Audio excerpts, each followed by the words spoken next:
Everyone loves an unexpected plot twist, but your education shouldn't be one of them. And nobody understands that better than Southern New Hampshire University. SNHU's online degree programs provide the flexibility you need, backed by support you can count on. With over 200 affordable options in psychology, criminal justice, business, and more, SNHU is built to fit your life and your budget. Visit snhu.edu/lastpodcast to learn more. That's snhu.edu/lastpodcast. Insurance isn't one size fits all. That's why drivers have trusted Progressive's Name Your Price tool for years. Just tell Progressive what you want to pay, and they'll show you coverage options that fit your budget. Visit Progressive.com to find a car insurance rate that works for you. Progressive Casualty Insurance Company and Affiliates. Price and coverage match limited by state law. Hi. Did you know that you can watch Last Podcast on the Left and side stories on our Patreon right now? Yes, that's patreon.com/Last Podcast on the Left. But over on TikTok, you can see the hottest, tightest, funniest clips from the show right there. It's TikTok. It's at LP on the Left. It's the same as our Instagram. You already follow the Instagram. Why don't you go follow TikTok? But it's on TikTok. Yeah, because seeing is believing. Yep. So just go check it out. Watch it. Go send our podcast to China. I love TikTok the crocodile. It's my favorite TikTok. That's the only one he knows. There's no place to escape to. This is the Last Podcast On the left. That's when the cannibalism started. What was that?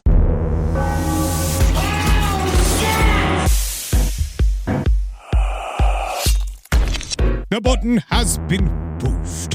Excellent. Yes. I guess then the show must go on. Now, I would like to start today, first of all, by thanking Marcus for the work that you've done already. Right? The work that I've done already. You've just done so much work on this. He's talking like he doesn't appreciate what you did. I did. And it's not just me. Carolina put in a ton of work on this. Yeah, too much. Shaw put in a ton of work on this. Joel put in a lot of work on this. This is a big team effort. But now I kind of feel like, because I'm starting to feel guilty. Don't feel guilty. He does this to himself.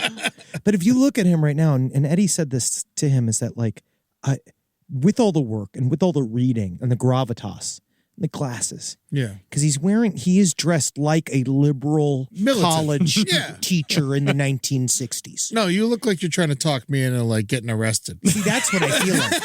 And because of the fascist insect. Because of this story, you look like a guy like, I feel like a trembling 15-year-old heiress who's like, can you change me? Yeah. I am far more fashionable than the Symbionese Liberation Army. Welcome to the Last Podcast on the Left, ladies and gentlemen. My name's Marcus Parks. Hi, I'm Patty Hearst. Hi, it's me. Yeah, it's my funny name. It's my funny burlesque name, Patty Hearst. Henry Zabrowski, Fatty Hearst. Yeah, and I'm Patty Burst, bigger than the last. Yeah, see? Not as big as the gnat. There's so many ways to make fun of the name, even though she's a victim. Patty Burst is Ed Larson. Ooh, so much sizzler. Hear that groan? That's the belt. And of course, our subject today is Patty Hearst, the kidnapping of Patty Hearst and the subsequent odyssey that she went through afterwards. This is a classic example of a name I've heard and a type of story I've heard and the various scant details that I have known over all the years. And you always kind of think like, oh, I know the Patty Hearst case. Stockholm Syndrome. She goes in, she robs bank. She's a rich lady, but she hangs out with these crazy revolutionaries. And, you never think about it. But the story itself is amazing. Yes. Yeah. And it's huge. Yeah, I never really knew much about this. This has been very exciting. And especially because I've always like hated William Randolph Hearst, just naturally, just because I have to, and the Hearst family because of Deadwood. It's Because of Deadwood, And so when I knew about Patty Hearst, it's like before this, I'm like, oh, she's just some criminal like the rest of them. And then you start learning about this shit, and all of a sudden, you were like, oh, we've been fed bullshit for all these years. And that's the power of books, and that's why I read the Bible to the homeless people around my house every day to teach them about how Noah fucked his family. Buox. Now, out of all the true crime stories of the 20th century, it's generally accepted that the top three, or at least the top three by name recognition, are O.J. Simpson, the Lindbergh baby, and today's subject, the kidnapping of Patty Hearst. Man, that fucking baby was a criminal, dude. That baby fucking went. He brought out the automatic weapons. I started fucking shooting up believe that. ball. Man, Yeah. That freaked me out because the whole time I thought the baby was the victim, right? And I was going through all this shit. I was like, motherfucker, that baby's a serial killer? Fucking nuts, man. Fucking Bandolero. Fucking debunk festival going on here. Oh, bandoleros are going to play an important part in this story later on. Believe you me.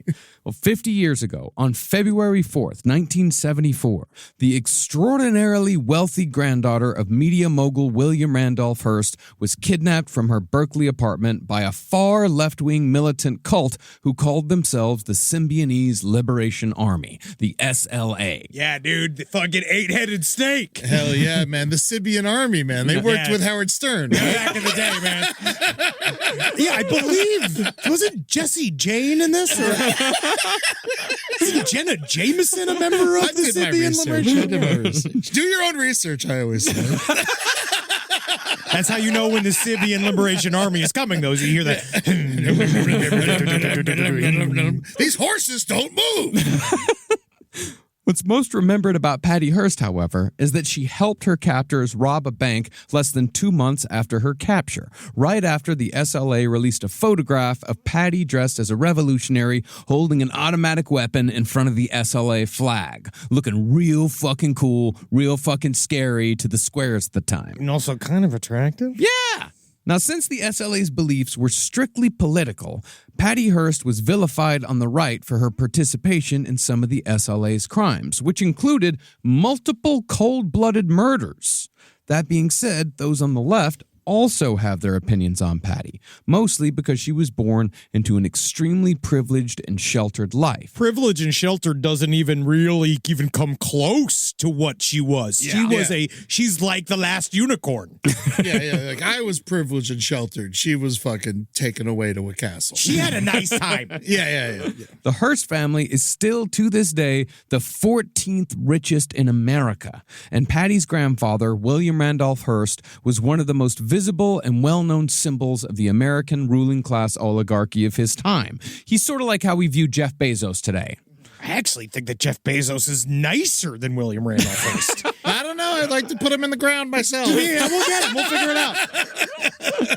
Now, taking those facts into account, it may be tempting to look at Patty Hearst in a less than sympathetic light. After all, when Patty Hearst was kidnapped, she was indeed slumming it in a bad neighborhood in Berkeley, California. She was the very definition of the girl Pulp sang about in the song Common People.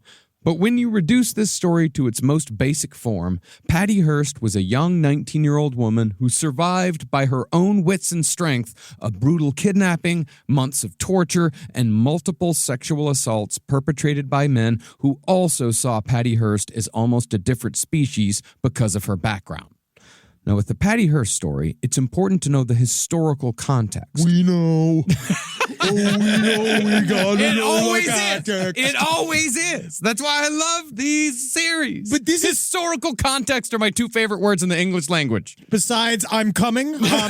This story. It's interesting because it is important to set the context because it's nice for us because it's modern history. Yeah, and it's something I can try to understand. Except it's another time and I'm coming. Listen, guys, communists. I hear you. All right. I'm trying to read it. I tried to read the theory. All right. I don't understand a word of it. And so this is as far as I went. I did as much as I could, though, this time. As far as communism goes, it looks good on paper, but it's obviously failed every single time. But that's a long story. The whole thing. But just 50,000 bearded men just said out loud, but true communism has never actually been tried. Yes, that is the idea, and that's why we'll get there. Next time I need a nap, one of them could talk. Well, this happened in the mid-1970s, which was a time of extreme inequality and social unrest when crime was at levels we can barely imagine today. And a fair amount of those crimes were politically motivated. There were bombings by leftist radicals. That's the crazy thing about the 70s, is that there was so much crime in that decade that there were bombings like throughout, and nobody talks about him anymore. Man, everyone always talks about how this is the craziest, worst time ever. It's like in the 60s, they used to like kill presidents. Yeah. You know, like oh, you mean like today is the craziest, worst time ever? It's not. No. But the 70s were, and then the 70s made the 60s kind of look cute. Yeah. Because what happened after what was like, because at least the 60s had this sort of like ideology attached to it in a way, where it had this sort of like rising youth movement, where the 70s was all about the absolute abject failure of that movement and what kind of led to how that changed America into where we're at today. Yeah, the hippie peace and love turned into coming into beer cans. Hey, man, there ain't nothing wrong with coming into a beer can as long as that beer can is my wife.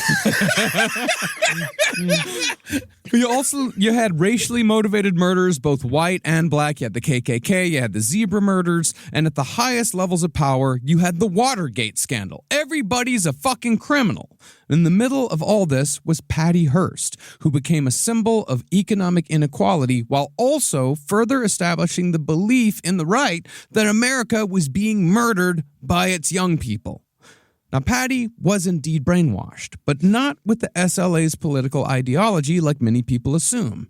Instead, Patty was brainwashed into believing that because it appeared as if she'd fully joined the SLA, she would be gunned down on sight by the FBI if she were to ever leave. If you're asking why she didn't escape on her own when she had hundreds of chances, it's really as simple as that. At some point during her saga with the SLA, she made several moves in order to ingratiate herself to her captors, in order to not, number one, be killed from the inside, but then in those moves, made herself optically a fucking villain. She made herself a criminal. And at that point, if if they're not negotiating and you got your family and you don't know that your family is constantly working in the background trying to find a way to find you, you believe in your mind you are fucked. You are on camera with an assault rifle during a bank robbery. You know you're fucked. And guess who's not too fucking good with trigger discipline either? The FBI. And they're like, and these people, like, they're gonna fucking kill you. Yeah, she's basically an undercover agent for her own survival. Yes. That's actually a really fucking good way of putting it. Yeah. And indeed, after almost 2 years on the run from the FBI, that's years, not months, Oof. Patty was arrested and tried for the crimes in which she participated. And to be fair, there was plenty of evidence to support the opinion that she'd fully bought into the SLA's political philosophy and their terroristic tactics. It goes real deep. She goes deep. Honestly, she Joaquin Phoenixed it. Into women. Yeah. She Joaquin Phoenixed it, and then unfortunately she, instead of making the master, she made Joker. But what nobody knew then, and what a lot of people still don't know now, is that from nearly the beginning of her ordeal, Patty Hearst never once bought into what the SLA was selling and had one goal during her entire ordeal. Patty Hearst was only concerned with survival, and the journey she took with the SLA as a result is one of the most bizarre, fascinating, and incredible stories I've ever heard. Besides Lord of the Rings. I still feel like Lord of the Rings is better. It is. No, Lord of the Rings is better. It is. As far as epic journeys go, yes, Lord of the Rings is better. And this is the Silmarillion for Patty Hearst. Yes. Now, in case you hadn't noticed, this is going to be a pro-Patty podcast. Sure. Anybody who wants objectivity, good luck. Because it doesn't exist in the Patty Hearst story. It just doesn't. This is also one of these stories where there are so many perspectives coming in on this that we are going to try to balance it, but we're going to try to be as fair as we possibly can. But really. also, anybody who tells you that their objective is lying to you, and fucking lying to you. This is very subjective. If you watch the CNN quote unquote top documentary of all time, you want to talk about fucking subjective? We'll get to that here in a second. Yeah. I mean, our main source for this series is Patty Hearst's out-of-print autobiography, Every Secret Thing, in which every moment of her time with the SLA is documented in detail. It's extremely readable and it's very entertaining. Why is it out of print? It just, some books just go out of print. It's very long. Oh, okay. It's really long, and it is detailed. It's exhaustive. Extremely detailed. Yeah, I mean, you're following her throughout this entire journey. It is an exhausting read. And obviously, we're covering this in this episode from her point of view. So this is all from her head. She had a whole version of this story, which is technically she did the last podcast version of the story.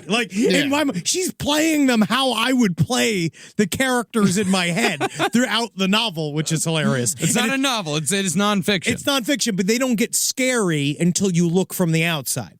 Well, for a supplemental source used for historical context, events Patty wasn't privy to, and to get a different point of view to be as fair as possible, we used the decidedly anti-Patty Hearst book, American Heiress, written by infamous public masturbator Jeffrey Toobin. If I ever see Jeffrey Toobin, I'll be able to thank him. Certainly not shake his hand. No, never. Oh, I'll be like, where's your fly? Let's see those hands.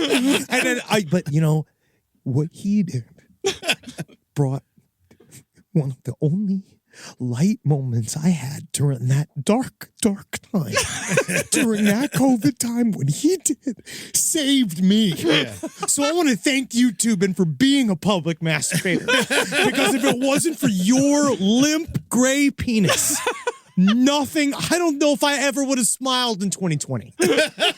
I just still thank you for that. I just love that his last name's Toobin. It is the act of pulling your dick out on a Zoom. Yeah. It's my tube. I'm doing it. I'm tubing. Yeah, it'll never get old. Yeah. And I'll never take a word seriously you have to say ever again, Jeffrey Toobin. You're fucking done, dude. And your documentary series is a piece of shit. Yes. For some reason, Toobin absolutely despises Patty Hearst. I think it's possible. I think it's because she declined to work with him on his book. Because she's tried to put it behind her. She wrote Every Secret Thing, and she's like, that's it. I'm done. Yeah. I'm moving on. I'm gonna go be in Serial Mom and get killed by Kathleen Turner. Hey, listen, Patty, I know I might be Jeffrey Toobin. And I might be cruising for a bruising, but I prefer to get a bit of the boobin. Yeah. His follow-up email to her was just send nudes. Send nudes, please. All right. Sorry. I actually totally get it. No worries. Send nudes, please. Toobin also executive produced and featured himself as a talking head in an absolutely awful CNN series on the Patty Hearst story, which gives an offensive amount of time to a former member of the SLA who straight up says that Patty Hearst was asking for one of her sexual assaults. And then he completely ignores the other assault that occurred soon after. This dude drives the fucking narrative. This is Bill Harris. This guy, it's fucking Tico. It's despicable. It's fucking, this CNN series is despicable. I do want to finish it just to see maybe if he ends it with something, but it just the first three episodes are miserable. It doesn't matter. Toobin finishes it himself. She's guilty. It doesn't matter if he turns it around because there's still 3 entire episodes where Bill Harris, one of Patty Hearst's kidnappers and torturers, drives the narrative. Yes. And paints Patty Hearst.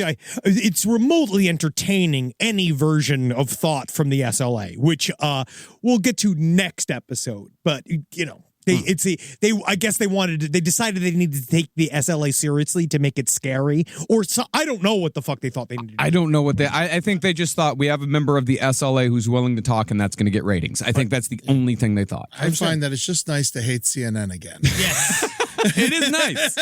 But with all that in mind, let's dive into the odyssey of Patricia Campbell Hearst.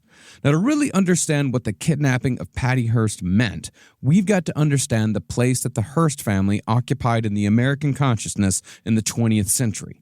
Patty's grandfather, William Randolph Hearst, was the face of media in America.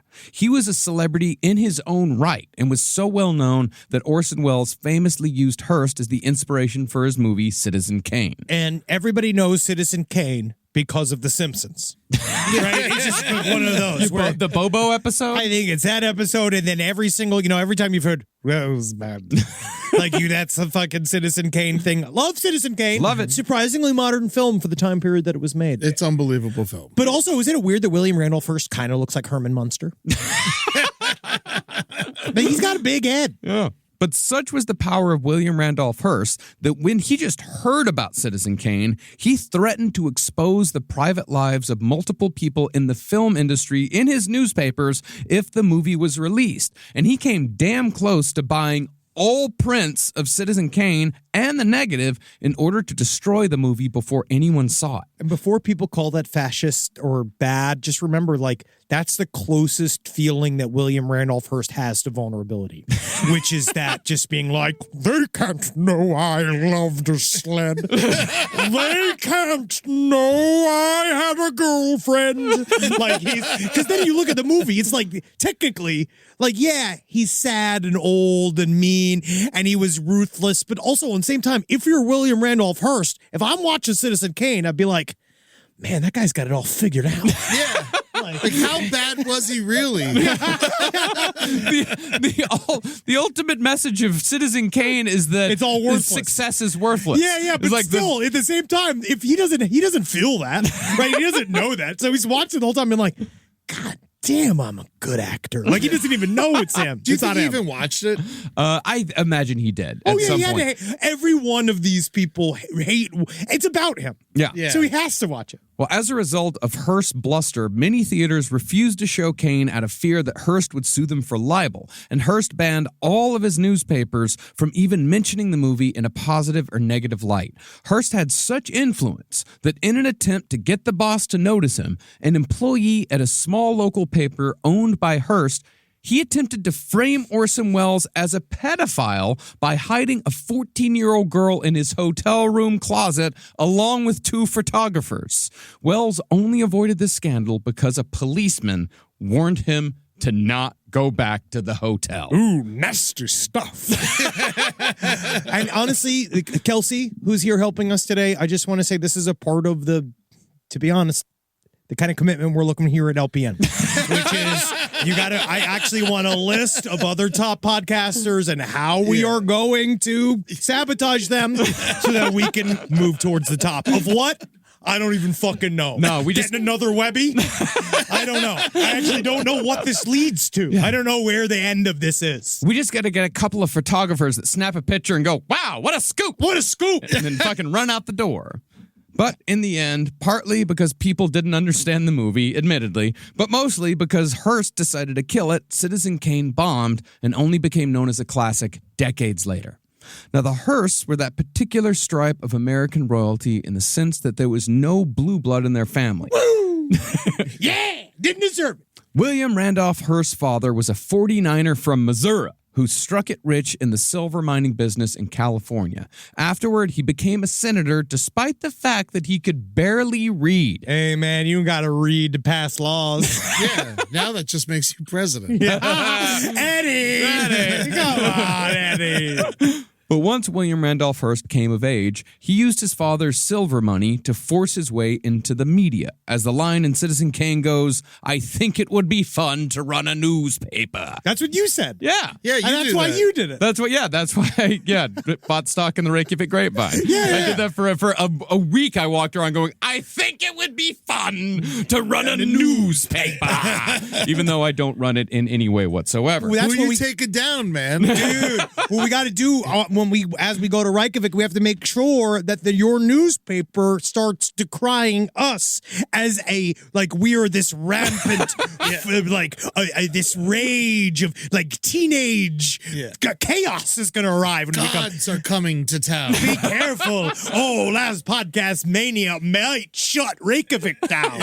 Just a picture of me just hide your pigs. Hide your pigs. Hey, they ain't got no pigs, they got sheep. Oh, well, fuck them. And it ain't my newspaper, it's Reykjavik's newspaper. Honestly, if there was a picture of Eddie that said hide your sheep, that means he's coming there to fuck them. It's a bad idea. Rise from your grave. This podcast is brought to you by Squarespace. Squarespace is an all-in-one website platform that helps you stand out online. Yes, that's right. You don't have to smash your face with a hammer. You can just start a business. It's got everything you need on Squarespace, from securing your domain to building a professional site and showcasing your work all in one place. Let's say you want to show everybody how you can carve your ribs out of your lower abdomen so that you look more like a Ken doll. That's amazing. You can bring your vision to life with AI-powered design or curated templates, plus flexible editing tools that helps you create something that truly reflects your style, especially if you are somebody that is trying to corrupt the young men of America. That's what Squarespace is really going to help you. Squarespace makes it easy. It makes it easy for you to put all that together, and you just go to Squarespace and do it all. Thanks, Braden. Head to squarespace.com/left for a free trial. And when you're ready to launch, use offer code LEFT to save 10% off your first purchase of a website or domain. This is a paid ad by BetterHelp. It's so important to remember with the busyness of the holidays, every holiday, Arbor Day, that day about the planet, President's Day. There's so many things to adapt to in this life, and it doesn't follow a perfect plan. God, ruins the whole weekend. But therapy with BetterHelp, the world's largest online therapy platform, it can be a space to pause, reevaluate, and adjust to any unexpected changes. With over 30,000 therapists worldwide, BetterHelp is one of the leading online therapy platforms, having served millions of people globally. BetterHelp makes it easier to fit therapy into your routine. You're in good hands, too. BetterHelp therapists have at least 3 years and 1,000 hours of hands-on experience, and hold all required education, training, and certifications. It's easy to do, and the help is better over there. You don't have to navigate life's changes alone. Sign up and get 10% off at betterhelp.com/lastpod. That's betterhelp.com/lastpod.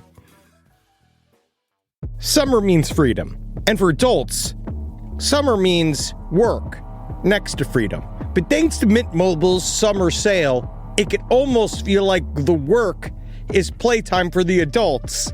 Right now, all of Mint's plans are $15 per month, even unlimited. Free yourself from big wireless and switch to Mint Mobile for high-speed data and coverage on the T-Mobile 5G network. It's so well connected, I could call from anywhere. Deep from well within my bunker, where my AI-fueled robots slowly but surely toil for me, but I know for a fact I'm saving money on my phone plan. Or up above, where I'm training all of my giant Amazon female warriors who will fight in bulletproof mesh. Also, honestly, Mint Mobile's really cheap, and it's really reliable, so you should use it. To get your new wireless plan for just $15 a month, go to mintmobile.com/LPOTL. That's mintmobile.com/LPOTL. Cut your wireless bill to $15 a month at mintmobile.com/LPOTL. That's it. There's no catch. Upfront payment of $45 per 3 months, $90 for 6 months, or $180 for 12 months. Plan required, $15 per month equivalent. Taxes and fees extra. Initial plan term only. Greater than 50 gigabytes may slow when network is busy. Includes up to 20 gigabyte hotspot. Capable device required. Availability, speed, and coverage varies. See mintmobile.com. Now, as Citizen Kane portrays, William Randolph Hearst soon found success by selling sensationalism. And while he did have some principles, loose principles, his first goal was always to sell as many newspapers as possible.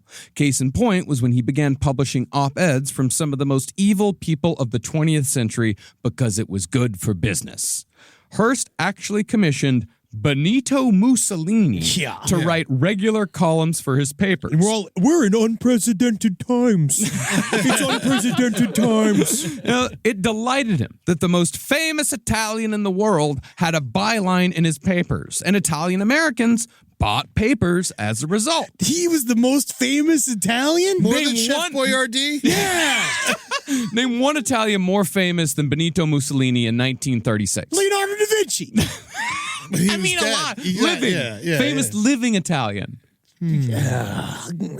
Maybe Rudolph Valentino. Yeah, Romeo Spaghetti.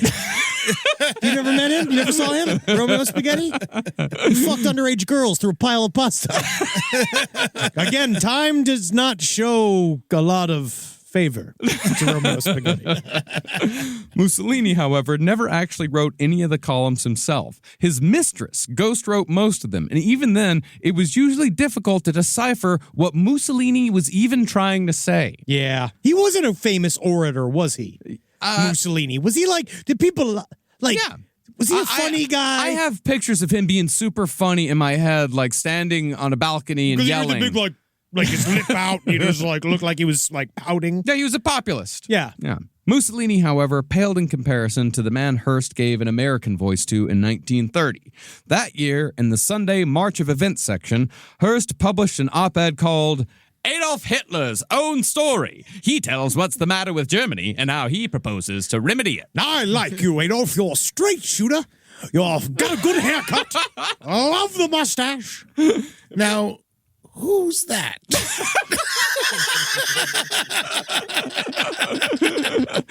For a time, Hitler was Hearst's favorite commentator because Hitler could produce big headlines and his copy was sharp and decisive. I love the use of exclamation points. And it also sold papers to a lot of German immigrants.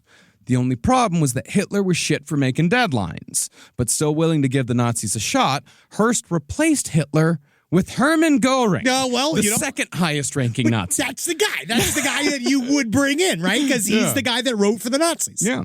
Hearst, well, no, Göring, he wasn't the propaganda minister. That was Goebbels? Goebbels, yeah. Yeah, so what did Göring do? He was second in command. He ran the Luftwaffe, and he was just Hitler's like guy. Oh, wow, cool. Yeah, he did a lot of really awful shit too. Yeah, I bet. Yeah, he was sentenced to hanging in the Nuremberg trial. I don't think he was the fun one. But I'm just saying, they had writers.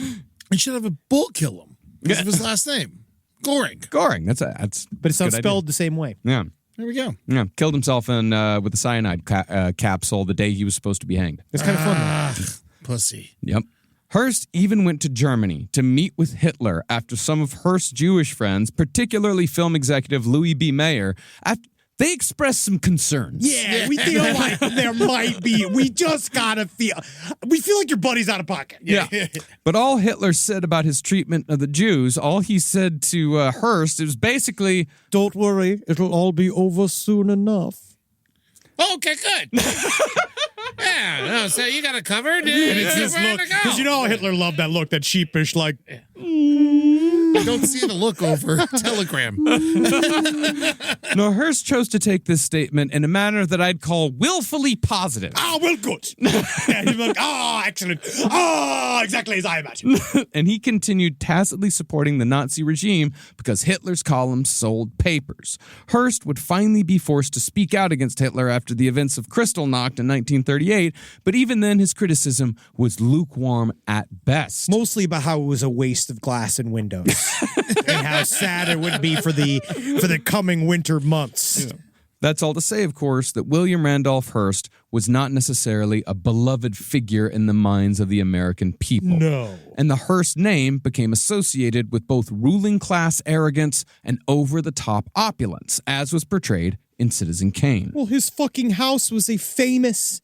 San Simeon would become this, like, it's this otherworldly castle. Yeah. In the middle of the California countryside. It is gorgeous, but you also wonder why they thought you were some kind of alien, right, from the outside, because you're literally living like an old school European, like, royal family inside of the United States of America. That's interesting because weren't they building Hitler a castle in California? That's another crew. That was Lindbergh's baby. Oh, okay. Who was running that whole thing. Okay. That's what I didn't find out, actually, also, until I started reading into the Lindbergh baby thing. The baby was the Nazi.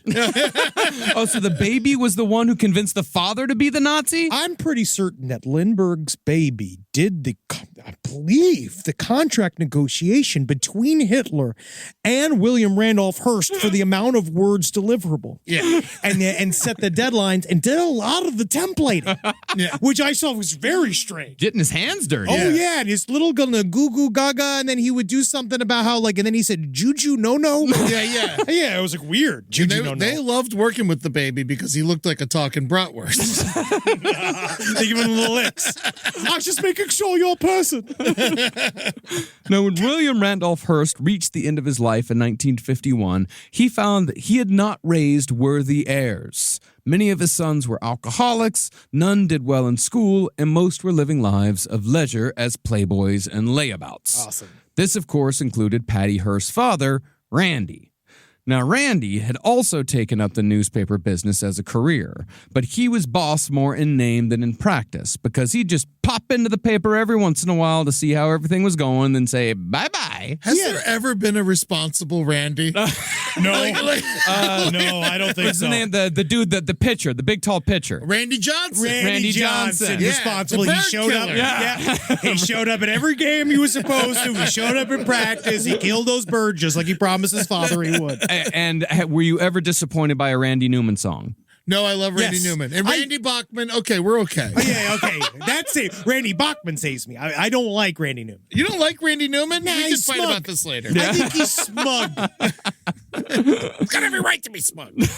But Randy Hearst was a family man. He married his wife, Catherine, at the age of 19. He had 5 kids, and he actually raised them himself. His favorite was the middle child, Patty. Oh, yeah. Patty was a lot of fun. Yeah, everyone loved Patty. Now, Patty was raised in a mansion in the old money area of San Francisco, where they had a live-in maid and a governess. She described her childhood in her book as happy and affluent but sheltered, which is a bit of an understatement. She had no idea that there was a world outside. No, this is a woman who grew up with an actual castle as her summer home, the famous San Simeon property, which was once the home of the world's largest private zoo and is now an actual tourist attraction owned by the state of California. You can still amazing. see like zebras in the California countryside. Have you ever been? That escaped No, from I the haven't. zoo. When you drive, it's these like switchback roads up to it, and the way it was made to look super. Honestly, like it's far off. It looks farther in the distance than it is because you're driving these kind of like switchback things up, and it's like a fairy tale. You slowly watch this castle like crest over as wild zebras feed on the grass all around it. And apparently, the goal for a long time was that no one know exactly where the castle itself was. So he would have people like when you went to go visit the Hearst mansion, Hearst Castle. What he would do is you'd get a letter that's saying you wouldn't know, but you'd get a letter that says from William Randolph Hearst and be like, you're coming over to the house. And so you'd be like, all right. And so a guy would show up and pick you up at the house, or you'd meet at somewhere down below on the bottom of the property, and he'd have somebody else come and take you so that no one would actually know how to properly get up to the castle itself. Yeah. Now, why did they give it to California? Did they sell it to California? They gave it to. They gave the land because it sat on something over like 275 acres. Like it was this huge stretch of land that they just eventually, slowly but surely, sold off chunks to the state government. And this castle was all like he'd throw these massive Hollywood parties Yeah, there I know because he about was that. because he was friends with every nasty boy in Hollywood, like Oh, Charlie yeah. Chaplin. Well, he Boom. had He had fingers in every single pie. You Yeah. know, slit. tongues in many soups. Tongues in many soups because he liked getting inside information on people. That's how he controlled people. And what he would do is he had this big long table, and then you'd sit at the center. He'd be at the center, and how you knew how he liked you is that you'd be close to the center at the table. But then slowly but surely, the more you get invited, the closer you get to the outside of the table until eventually you're not invited anymore. And so that's like how you knew how he didn't want to talk to you. Did you guys ever see Mank? Yeah, it's the whole thing. Yeah, it's fucking awesome. Now, when they got older, Patty and her sisters all went to Catholic school. But while Patty was rebellious enough to tell a nun to go to hell, she was not by any stretch an out-of-control, spoiled rich brat. In fact, she bucked her socialite mother's expectations of being just another rich wife and even considered changing her name because of the connotations it held. I wouldn't even say she was that like special of a rebellious kid in that No. way. You were saying she really was just kind of in LA, you meet some of these people. She was, right? yes, she was, of course, very rich, but she was also just a very normal girl. Yes. And Very normal young woman. If you went to any affluent city in the United States of America and went to any one of these fancy neighborhoods where like people went to sort of like cosplay being like regular, you know what I mean? You're having a lot of money and they're going to go out to like some area where you know, like in Brooklyn. If we got rid of all the people faking that they weren't for money, the place would be empty. Also, like someone's got to pick up the tab. With that being said, Patty Hearst had grown up so incredibly wealthy that she didn't have a great idea of what it was like outside of her bubble, nor did she really know how to just be a regular person out in the world. Like, she didn't know how to set up she didn't know how to, call up the electric company, set up bills. Patty needed a bridge, and that came in the form of a teacher named Stephen Weed, whom Patty started dating when she was 17 and he was 23. Oh, but he was cool. His last name's Weed. Yeah. Unfortunately. Look how young my girlfriend is, man. Dude. Fucking, you know what's crazy, man?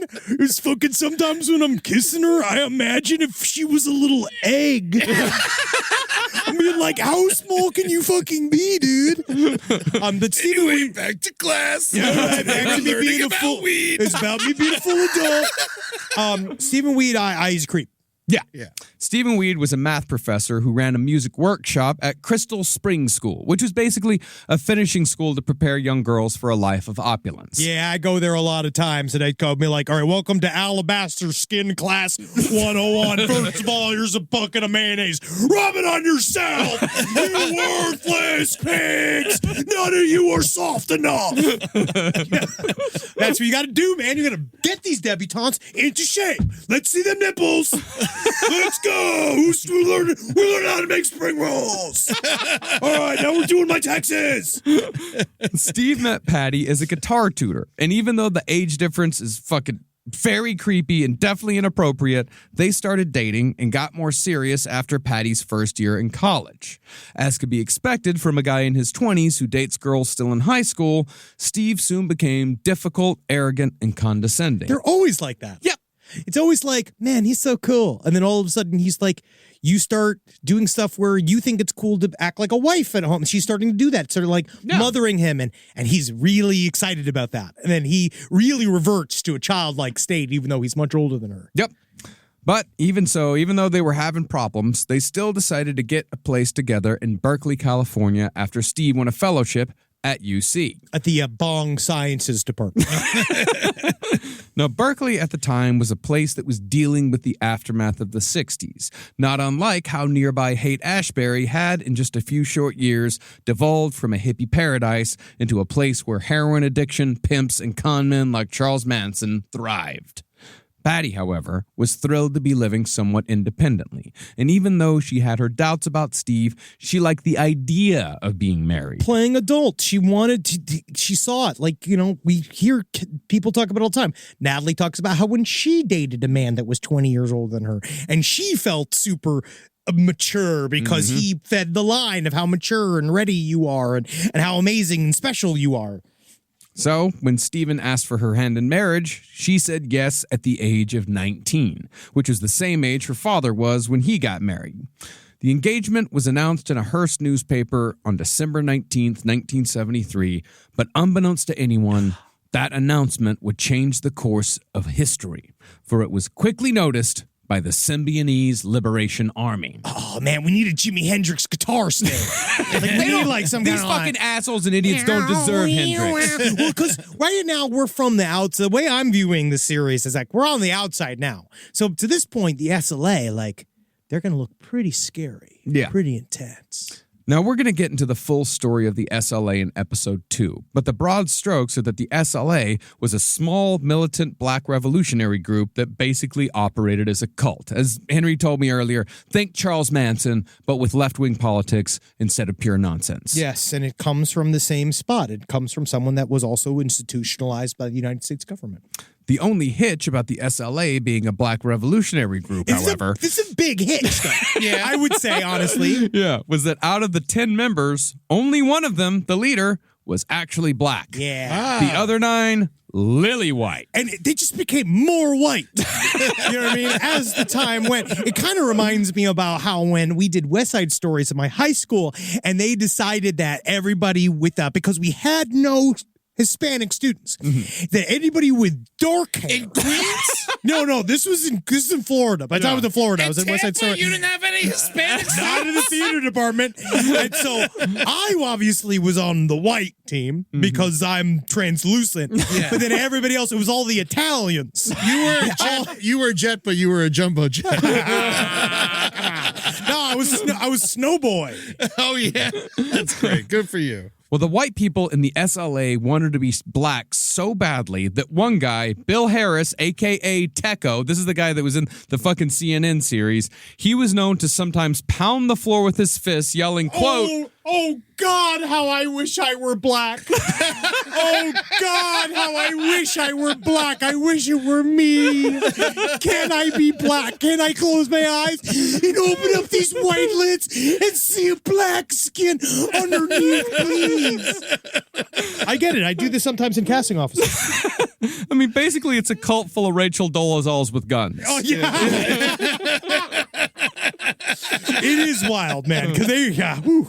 Now, the SLA were never really an organization known for their brilliant plans and schemes, but they figured that they could kidnap someone important and trade them for the release of two members of their group that they felt had been wrongly imprisoned. And we'll get into next week why they thought that would be a viable plan. Now, they had a long list of names, but they eventually settled on Patty Hearst after seeing the engagement announcement. This was not just because of what the Hearst family name meant in American society. That was important, but it was also because Patty's living situation in a bad neighborhood in Berkeley made the kidnapping extraordinarily easy. And so, on the night of February 4th, 1974, Patty Hearst and Stephen Weed settled in for the evening. Yeah, let's fucking count our nugs before we go to sleep, Patty. Because if not, the nug fairy comes and fucking chiefs half your shit, man. So when the nug fairy comes, you gotta say, I got exactly 34 nugs in here, and I'm counting, bitch. All right. Could somebody tie my shoes? Oh, shit. Because every time I go to fucking tie them, man, all I see is noodles, man. This is freaking me out, dude. I'm stupid. Steve was planning on a nice evening of TV. He had a double feature. He was going to watch Mission Impossible, and then he was going to watch a TV show called The Magician. Patty, meanwhile, was studying at the table, wearing her in-for-the-night outfit, a bathrobe and underwear. Little did she know that these would be her only clothes in the weeks to come. Now, at 9 p.m. that night, the doorbell rang on Patty and Steve's second-floor apartment. Steve opened the door to find a young, agitated white woman. This was SLA member Angela Atwood, a.k.a. Jelena. She told Steve that she'd backed into a car downstairs and she needed to use Steve's phone. Hi, is this Mr. Weed? I saw it here on your doorbell here. I've had the most horrible set of circumstances. I'm going to stop you right there. It's Professor Weed. Oh, I didn't know I was talking to a professor. I should have seen and noticed by your weed-like smell in your small glasses. Immediately forgiven. Yes. Well, you have to know. I'm a bit of an emergency situation. Jelena was a former actor. They're all... Guess what I've learned about all of them? All theater majors. Really? Did you know this? Oh, we're waiting to next week. The entire crew, the whole three of them that joined up with the first three, they're all theater. Mm-hmm. Before Steve even had a chance to answer Jelena, the door flung open and he was soon faced with two armed men, one black and one white. After them came Jelena, who backed Patty into the kitchen stove and pointed an automatic pistol in her face. You better watch yourself, little girlie, before turning you into human glue. Is an automatic pistol a thing? Yeah. Yeah. I never. Oh, you did like RoboCop. Yeah. Like RoboCop. I don't know. I'm probably going to get some... Maybe it's a semi-automatic pistol. It's a gun. Yeah. It's a gun. It's a gun. It's a really dangerous fucking gun. It's a gun that Jelena shouldn't have had. No, for sure. I'm sorry. I got caught up on the wrong detail. No, it's fine. Yeah. You probably saved us like 20 emails from a bunch of fucking gun nerds. Well, Jelena then clamped her hand over Patty's mouth and told her to be quiet and nobody will get hurt. I'm in the movies. It's like I'm a little revolutionary. Meanwhile, Stephen Weed had been pushed to the floor and was being kicked repeatedly by the white guy. Nah, man, my fucking show just started. Oh, man. And this would be the last good thing they would ever do. Man, listen, dude, the fucking magician was about to pull all the rags out of his sleeve. The guy kicking him was the aforementioned Teco. Steve actually thought at first that Teco was black because Teco talked in an affected black voice, as did many members of the SLA. Henry, what'd it sound like? I actually was going to wait for next episode because there's a couple. It is really funny because they talk about it with each one. It's like, that's what's fucking hard. Is that like, well, I don't even want to get, I have a breakdown for this. But once both Steve and Patty were down on the ground, the actual black guy started asking him, where's the safe, over and over again, because he was under the impression that every rich person in the world had a safe in their home. There's a safe in every single fucking hotel room. There's a safe lots of places. The man yelling about the safe was career criminal Donald DeFries, a.k.a. Sinque Mtube, a.k.a. Sin.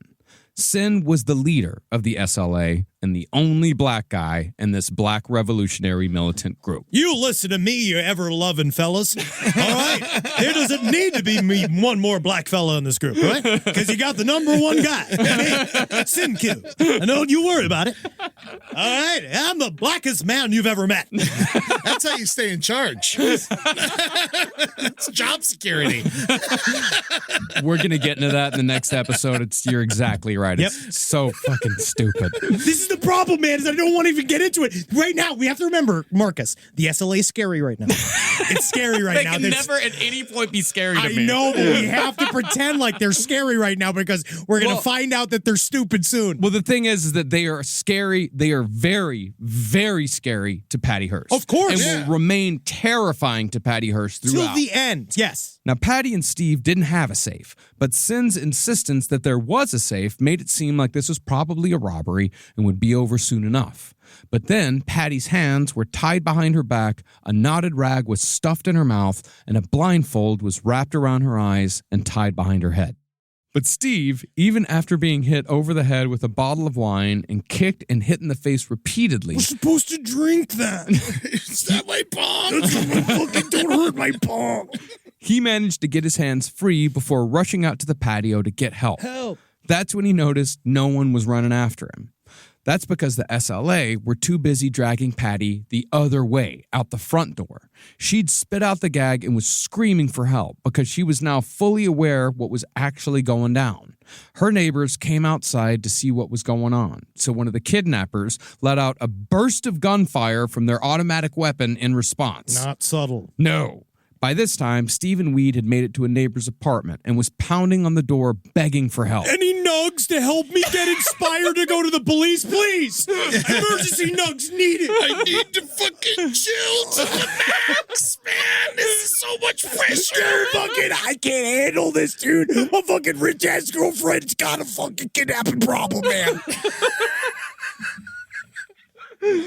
But Patty had already been tossed in the trunk of the car. The lid was closed, and just before the car sped off with Patty inside, one of the kidnappers let loose with one last burst of gunfire for good measure. Now they'll know we have bullets. She also said that she was having dreams about getting kidnapped. I find that real. I feel like it was just in the air. Yeah. Because there was Getty, a case. too. Was that around this time? Yeah, the Getty kidnapping was the year before. So it's blatantly inspired. Well, we're going to get into the Getty kidnapping next week. There's a cool. lot of inspirations, but she was having prophetic dreams. But she was saying that she had this feeling that something was going to happen. But I realize now, you know what it was? And she said so much much kind of after the fact, was like, 'cause she was actively being tailed and they were watching where she was going. And sometimes, and this is great for my friends with OCD out there, is that sometimes when you're super paranoid thinking that somebody's following you, they are. It's actually completely a total real scenario. And they are coming to kill you. That's why I walk in zigzags. Always. I taught you that. Serpentine. Walk like a cat. Jump like a dog. Well, after a short drive, Patty was transferred to the backseat of another car, and she sat in abject terror listening to her kidnappers congratulate each other on how smoothly their operation had gone. You were so scary. You were so good. Yeah, thank you. Yeah, I did do good, right? Yeah, baby. You got all your lines right? Yeah, thanks. Yeah, I rehearsed. Yeah. They also had all the windows rolled down, ready to, quote, shoot it out with the pigs if they needed to. Because all of these people are all ready to die at any second. They're begging for it. Oh, this is the story of a group of people heading towards total annihilation. Yep. But after anywhere between an hour and 3 hours, Patty was really fuzzy on the time. She found herself being led up a flight of stairs and down a series of hallways. Now, at first, Patty was terrified that she'd meet the same fate as kidnapping victim Barbara Jane Mackey. Mackey was a 20-year-old college student who'd been kidnapped in 1968 and was buried alive in a coffin on an isolated hillside in Georgia for 83 hours before her father paid a ransom of $500,000. No, thank you. No. But while Patty didn't go in a coffin, her reality wasn't far off. She was soon thrown into a walk-in closet, 6 feet long and 2 feet wide, modified so it could only be opened from the outside. It was filthy and stank from the old carpet and padding that had been used to soundproof the space, giving it the feel of a cell at an insane asylum. Soon after she was thrown inside, the door flew open and a member of the SLA placed a small radio inside with the volume turned all the way up so Patty couldn't hear what her kidnappers were saying and so she would be disoriented even further. So at the very beginning, so we said this, like, they're very frightening. You have these people who mean a lot of business. She's now watched her husband get the shit beat out of him. Fiance. Fiance's a piece of shit. It's a dumb name. It's a stupid role. Mrs. Weed. Mrs. Weed. Man, I mean, that's actually kind of great. Patty Weed? Dude, yes, man. Yeah, that's a Peanuts character, Oh, man. yeah, dude, high as hell, learning no lessons, man. But she's traumatized. And then the way it begins is extremely, like, they seem like they're very capable. Yeah. And they are, like, they have a full-on, like there's an agenda here. Yeah. A few hours later, the leader of the SLA opened the door and told Patty that his name was Senkyu Ntume, and he was the fifth prophet and the general field marshal of the Symbionese Liberation Army. Now, as soon as Patty heard the name Symbionese Liberation Army, she knew she was in trouble. While she did admit to being blind to most inequalities in American society at this time, she still read the news and she remembered the headlines the SLA had already made. The reason why 2 of their members were in jail was because just 4 months earlier, the SLA had executed the superintendent of the Oakland Unified School District in the school's parking lot, a guy named Marcus Foster. And that was not a good move. It was a bad move. It was a bad move because as we come from the other direction next week, you'll see why they made this move. But they really shit the bed. Yeah. Because the thing is, if you're going to be a revolutionary group, a bit of advice. Those first couple, like, roundabouts, those first couple engagements. Like your first headline? Yeah, dude. Super crucial. Yeah. To how everybody's going to view you for the rest of the time. And you really got to start off on the right foot. Yeah. Well, the murder had received widespread condemnation and bafflement from other black revolutionary groups because Marcus Foster was not only black, but a symbol of success in the community because he was the first black superintendent of a large American city school district. The SLA had murdered him because they didn't agree with some policies he was merely entertaining, not even implementing. And a lot of it was conspiracy theory. Yes. Like what he was And reading. paranoia. And paranoia. Like he was basically was about creating creating an ID system for children in the elementary school system.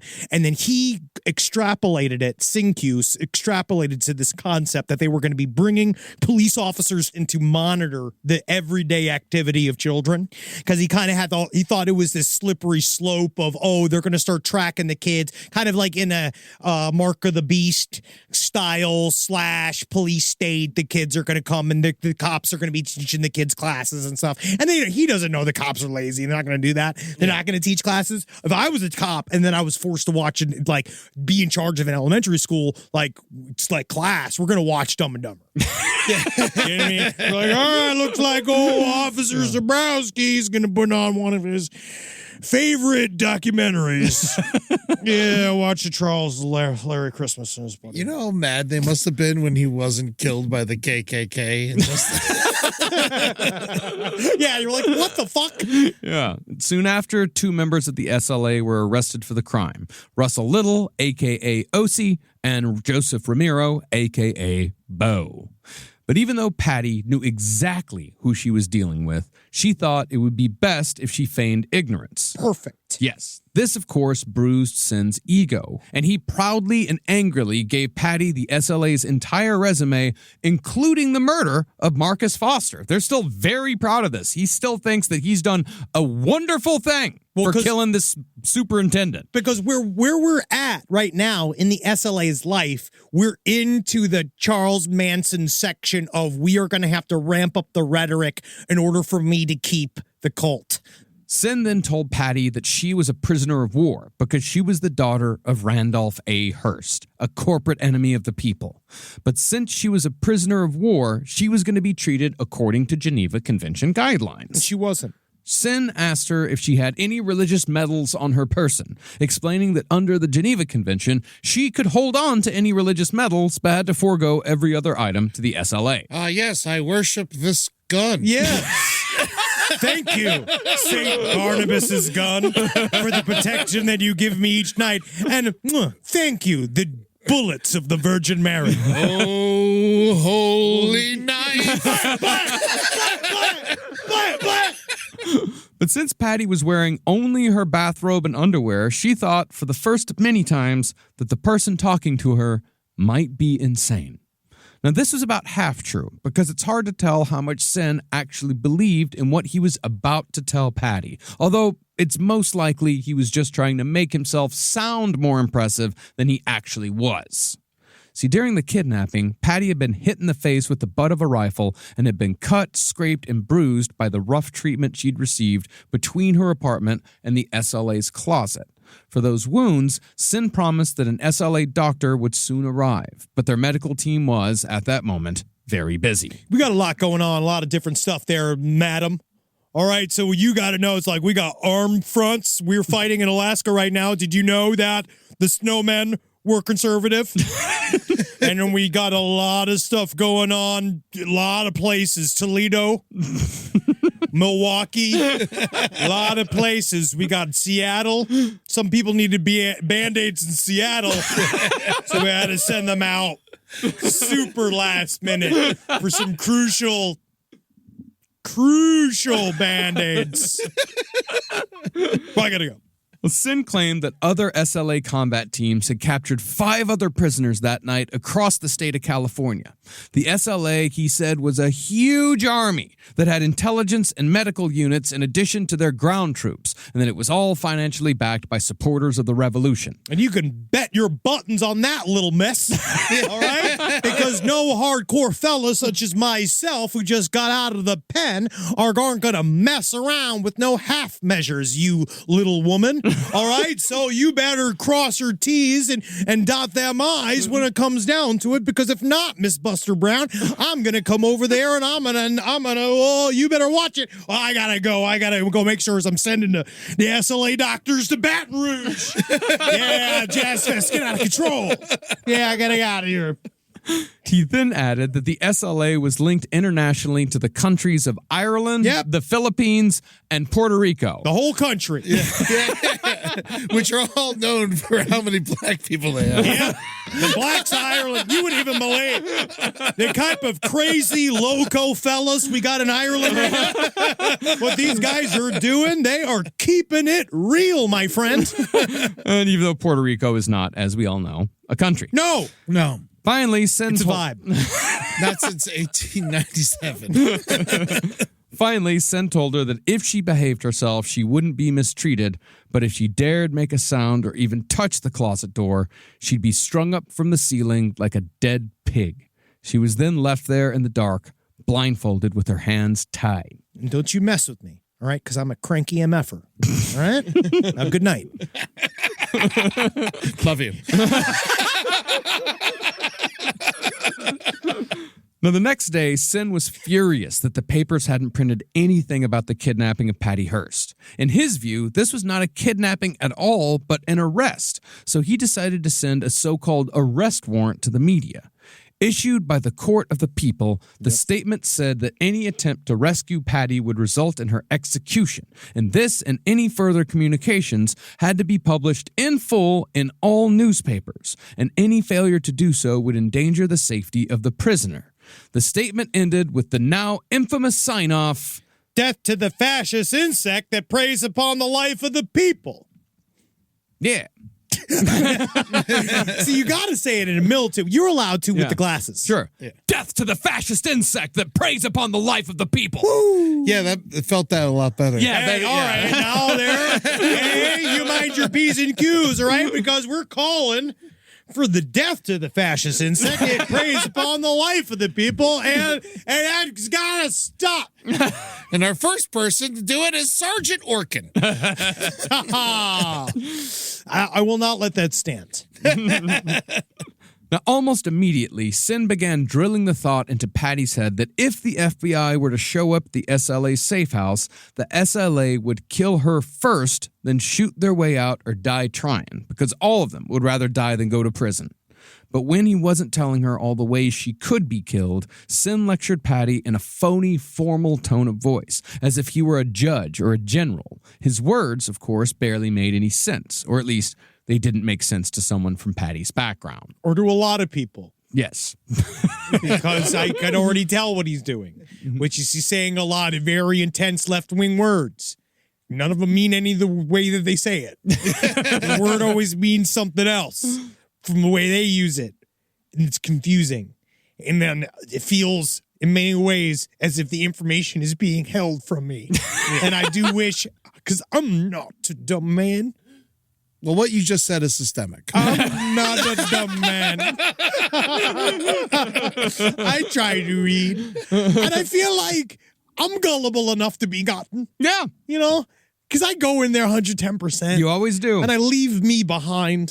And I go into the work. And I still don't really understand what dialectical materialism is. But I know that it's a thing.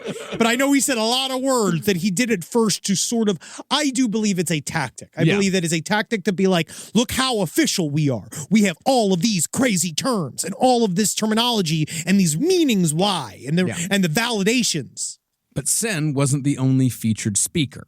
Every member of the SLA took every opportunity to lecture Patty, sometimes opening the door to ask her if she wanted to go to the bathroom, then immediately launching into a diatribe about Marxism before she even had a chance to answer. And this happens everywhere you are trying to go to the bathroom with communists. but it is interesting. I find it interesting, but it's like, let me shit. Yeah. Finally, though, Sen told Patty the reason why she'd been kidnapped, or at least the loose reason why. Loose principle. 2 of their comrades have been held in a pig's prison, Sen said, and the SLA was going to trade her for them. But in the meantime, the SLA was going to treat Patty exactly how their comrades were being treated in San Quentin. Yeah, and we're not going to be playing no hopscotch, and we ain't going to be playing no jump rope, little miss. All right? So you better get your head on straight, and you better be thinking about communism by the time I get back, all right? And tomorrow we got Johnny Cash books. He's so mad about it, he doesn't want to play. He doesn't want to play. He hates it, all right? Good night, I love you. Now, over the next few days, Patty settled into what she hoped would be a short, if torturous, ordeal.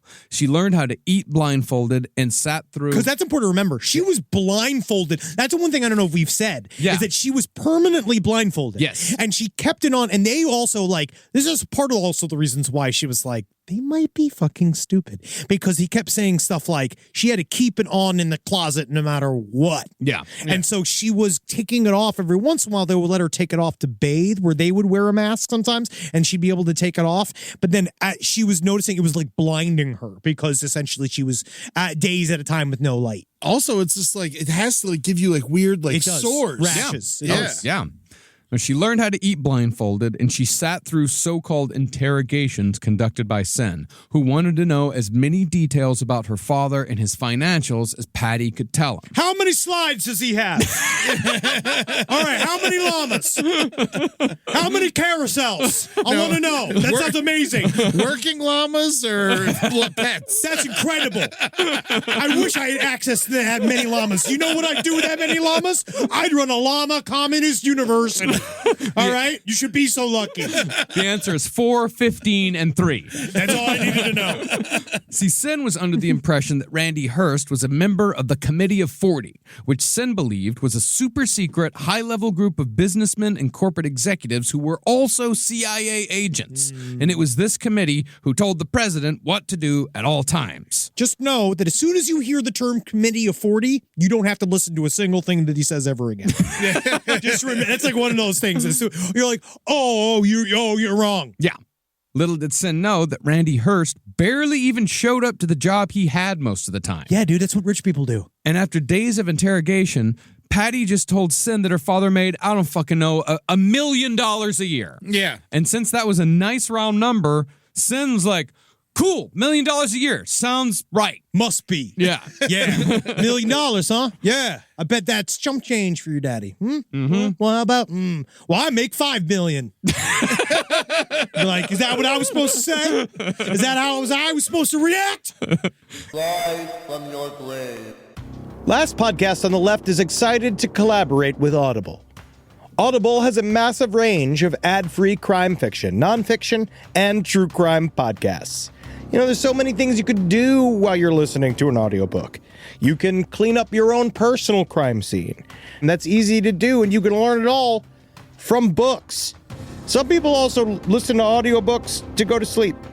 But you could check out podcasts like This American Life, titles from true crime greats like Michael Connelly and Agatha Christie, and Audible originals like Dr. Death, The Cowboy. You can find whatever you're looking for on Audible. Plus, you can multitask while you do it. Find your next mystery on Audible. Audible. Stories that speak to you. New members can start listening with a 30-day free trial at audible.com/left. Woo-hoo! Woo! Yeah. Woo! Yeehaw! Bang! Bang! Bang! Bang! Bang! Bang! Bang! Man, we got our Omaha steak boxes in today. My Omaha steak box arrived, 4-hour personal experience, and I gotta say, just opening it up made me excited. The steam of the dry ice, the gleam of all of the meat products. And you know what it has is one of my favorite things is my selection. It's like, because obviously I love a big steak, but they do get the little baby steaks, the little sirloins, those little poppers. You could eat 3 or 4 of them on a go. They're like if steaks were oysters. That's like my favorite because they're good for breakfast. You can do 5 or 6 in a go. Go to Omaha Steaks. This is not even just like, yeah, sure they gave us meat, and yeah, sure they pay us money, but honestly, they're really good meat. Yeah, you like fat dogs, and I ain't talking about regular dogs. I'm talking about these hot dogs. Man, those hot dogs, they're a bit chunky. They are thick as Andre the Giant's fingers. Honestly, I'm like worried about where I'm going to get a bun that can support these thick dogs. I'll show you where to get one. Thank you. Try the Burger Perfection flight at omahasteaks.com today. That's 20 premium steak burgers for just $79.99. Plus get $35 off with promo code LEFT. That's omahasteaks.com, promo code LEFT for $35 off at checkout. Terms apply. See site for details. Go and get yourself some meat. Most of us picked a bank at 16 and never looked back. Sound familiar? That's where Chime comes in. They're not like traditional old banks who charge fees and gatekeep perks and rewards. Chime offers the most rewarding, fee-free banking, all with no overdraft fees, no monthly fees, no minimum balance fees. You get 5% cash back on Chime Card in a category of choice, like gas or groceries, all while building credit through regular, everyday spending with no credit check. And you can also grow your money faster with a savings rate that's 9 times the national average. Join the millions who are already banking fee-free with America's #1 choice for banking. Head to chime.com/left. That is chime.com/left. Sign up now. It only takes a few minutes. Chime is a fintech, not a bank. Banking services and Chime Card provided by Chime's bank partners. Qualifying direct deposits required. Terms and limits apply. Go to chime.com/disclosures for details. Now, it didn't take long for Patty to learn each SLA member by voice because, again, as we said, she was almost never allowed to take off her blindfold in those early weeks. While Sin was always recognizable as the meanest male voice, Patty also heard a sharp, cold female voice that sounded, as she said it, like a school marm. And they all had fake voices. I'm not doing the real Sin voice. Yeah. The real Sin voice is that he was an African American, but he also pretended to have sort of like an Indian island accent as well. He faked that. Yep. Because he was from Cleveland. Yep. What does an Indian island sound like? Well,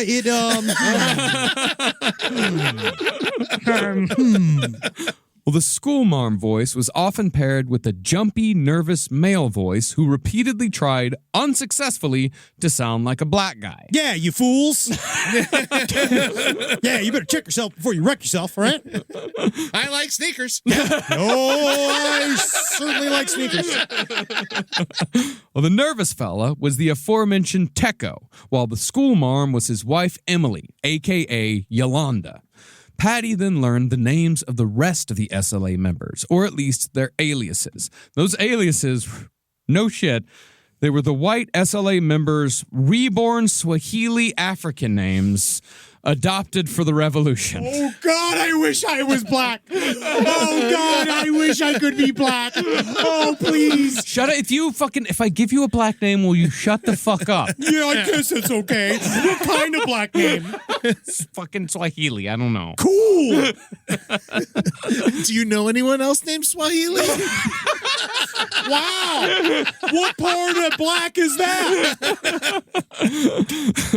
Well, apart from Yolanda's hard tone and Teco's nervous faux black accent, there was also the friendly, sing-songy theatrical voice of the aforementioned Jelena, who often giggled and had studied to become an actor before joining the SLA. If you have a hard time memorizing these communist terms, you'd have an even harder time doing Sondheim a cappella.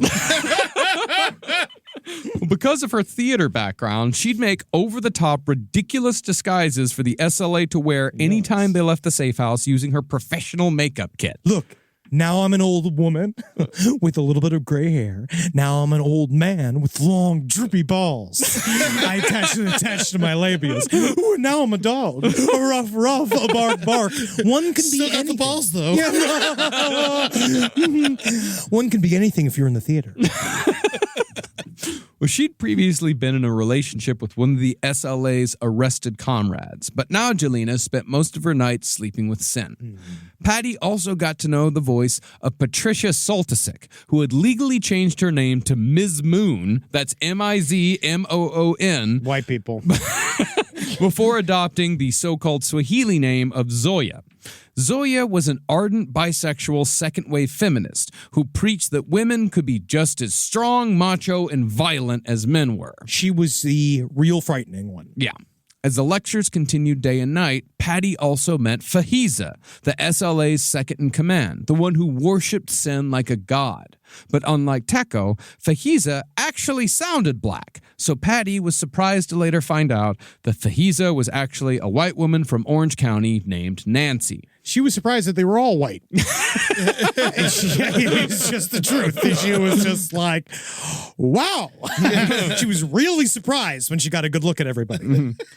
Patty also came to know Willie Wolf, a.k.a. Kajo, who Not Cujo. Not Cujo, who mostly talked about Vacaville Prison. That was where both Ed Kemper and Charles Manson would eventually be held.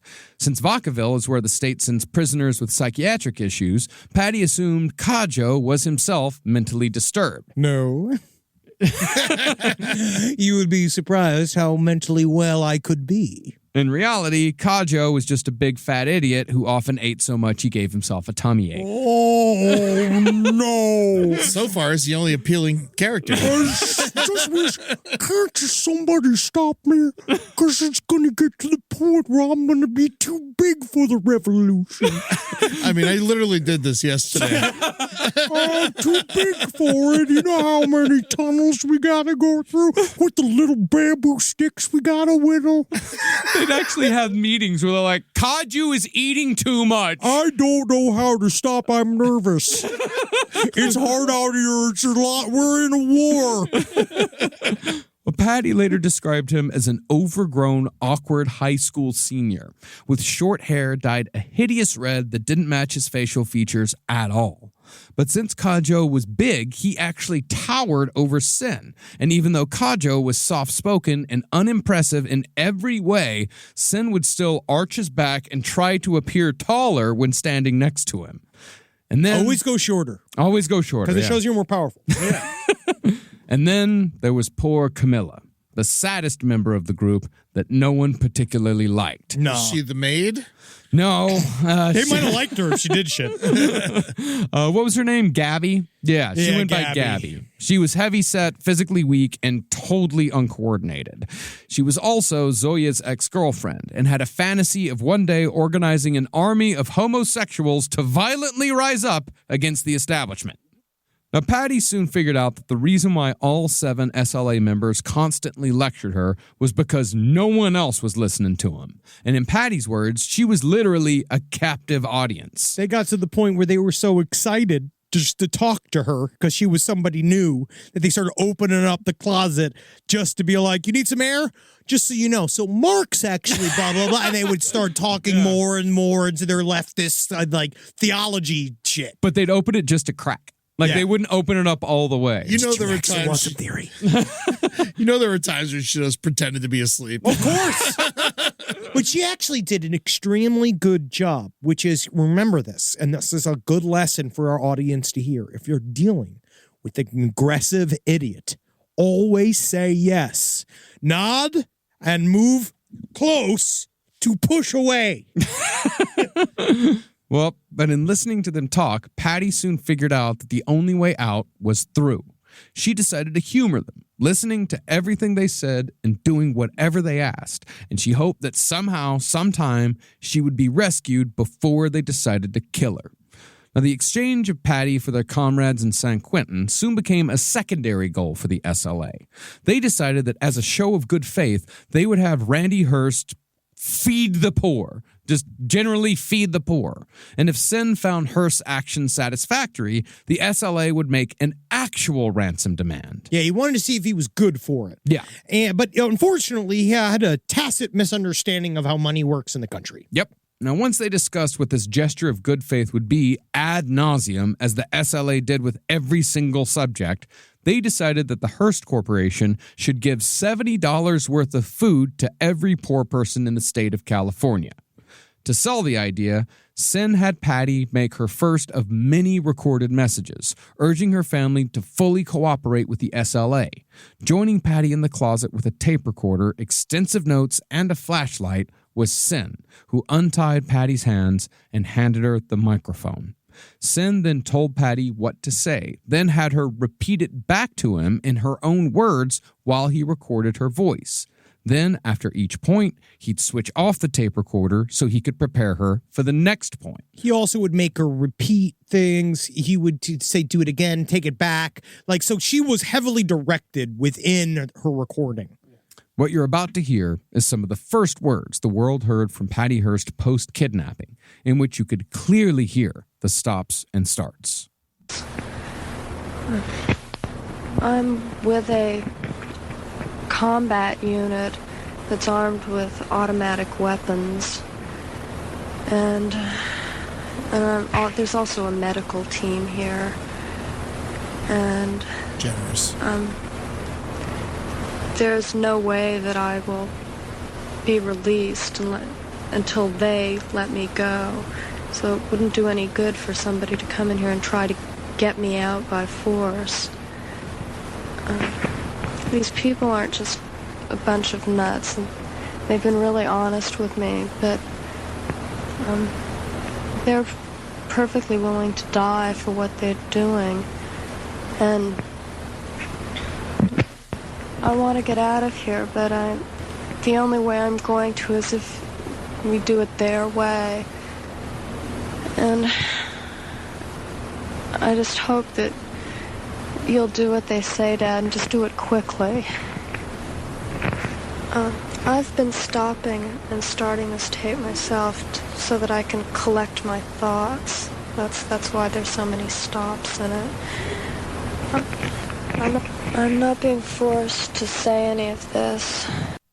Defensive. Well, because he was also re-listening as he was going. He's like, that doesn't sound right. We have to do it like this. Oh, no. They're going to think that you're the one, we're forcing you to do this. So we have to make it so it sounds so involuntary and so voluntary. And they kind of begin this back and forth relationship.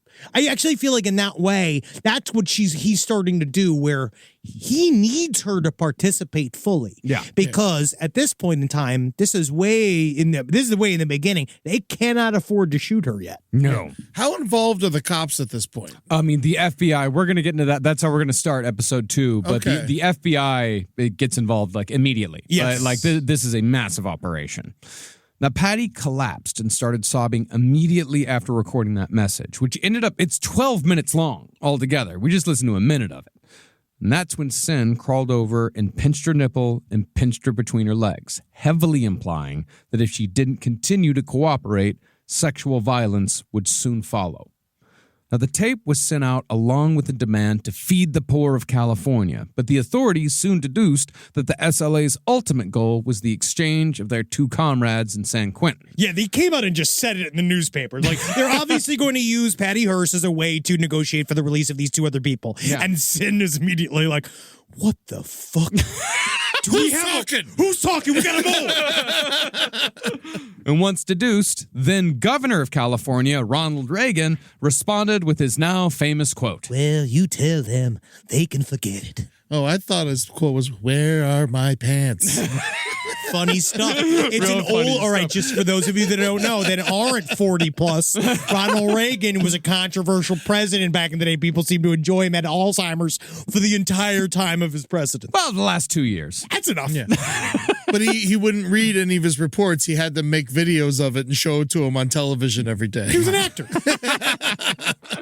Randy Hearst, meanwhile, immediately announced on TV that Sin's plan would cost no less than $400 million, which in today's currency is $2.5 billion. Well, he was like, because they just made this number up. Yeah. Yeah, $70 actually comes from the Sincu's actual inspiration, who's a very, very interesting person that is he was an activist and a revolutionary named George Jackson, who was a prisoner that wrote about finding Marxist and left-wing ideology in the prison community, and he was arrested for stealing quote-unquote $70 worth of food, and then he was held in jail indefinitely. George Jackson is a very compelling, interesting, an actual activist / revolutionary, Yeah. and he sort of kind of stole from that. But Sincu never did the math.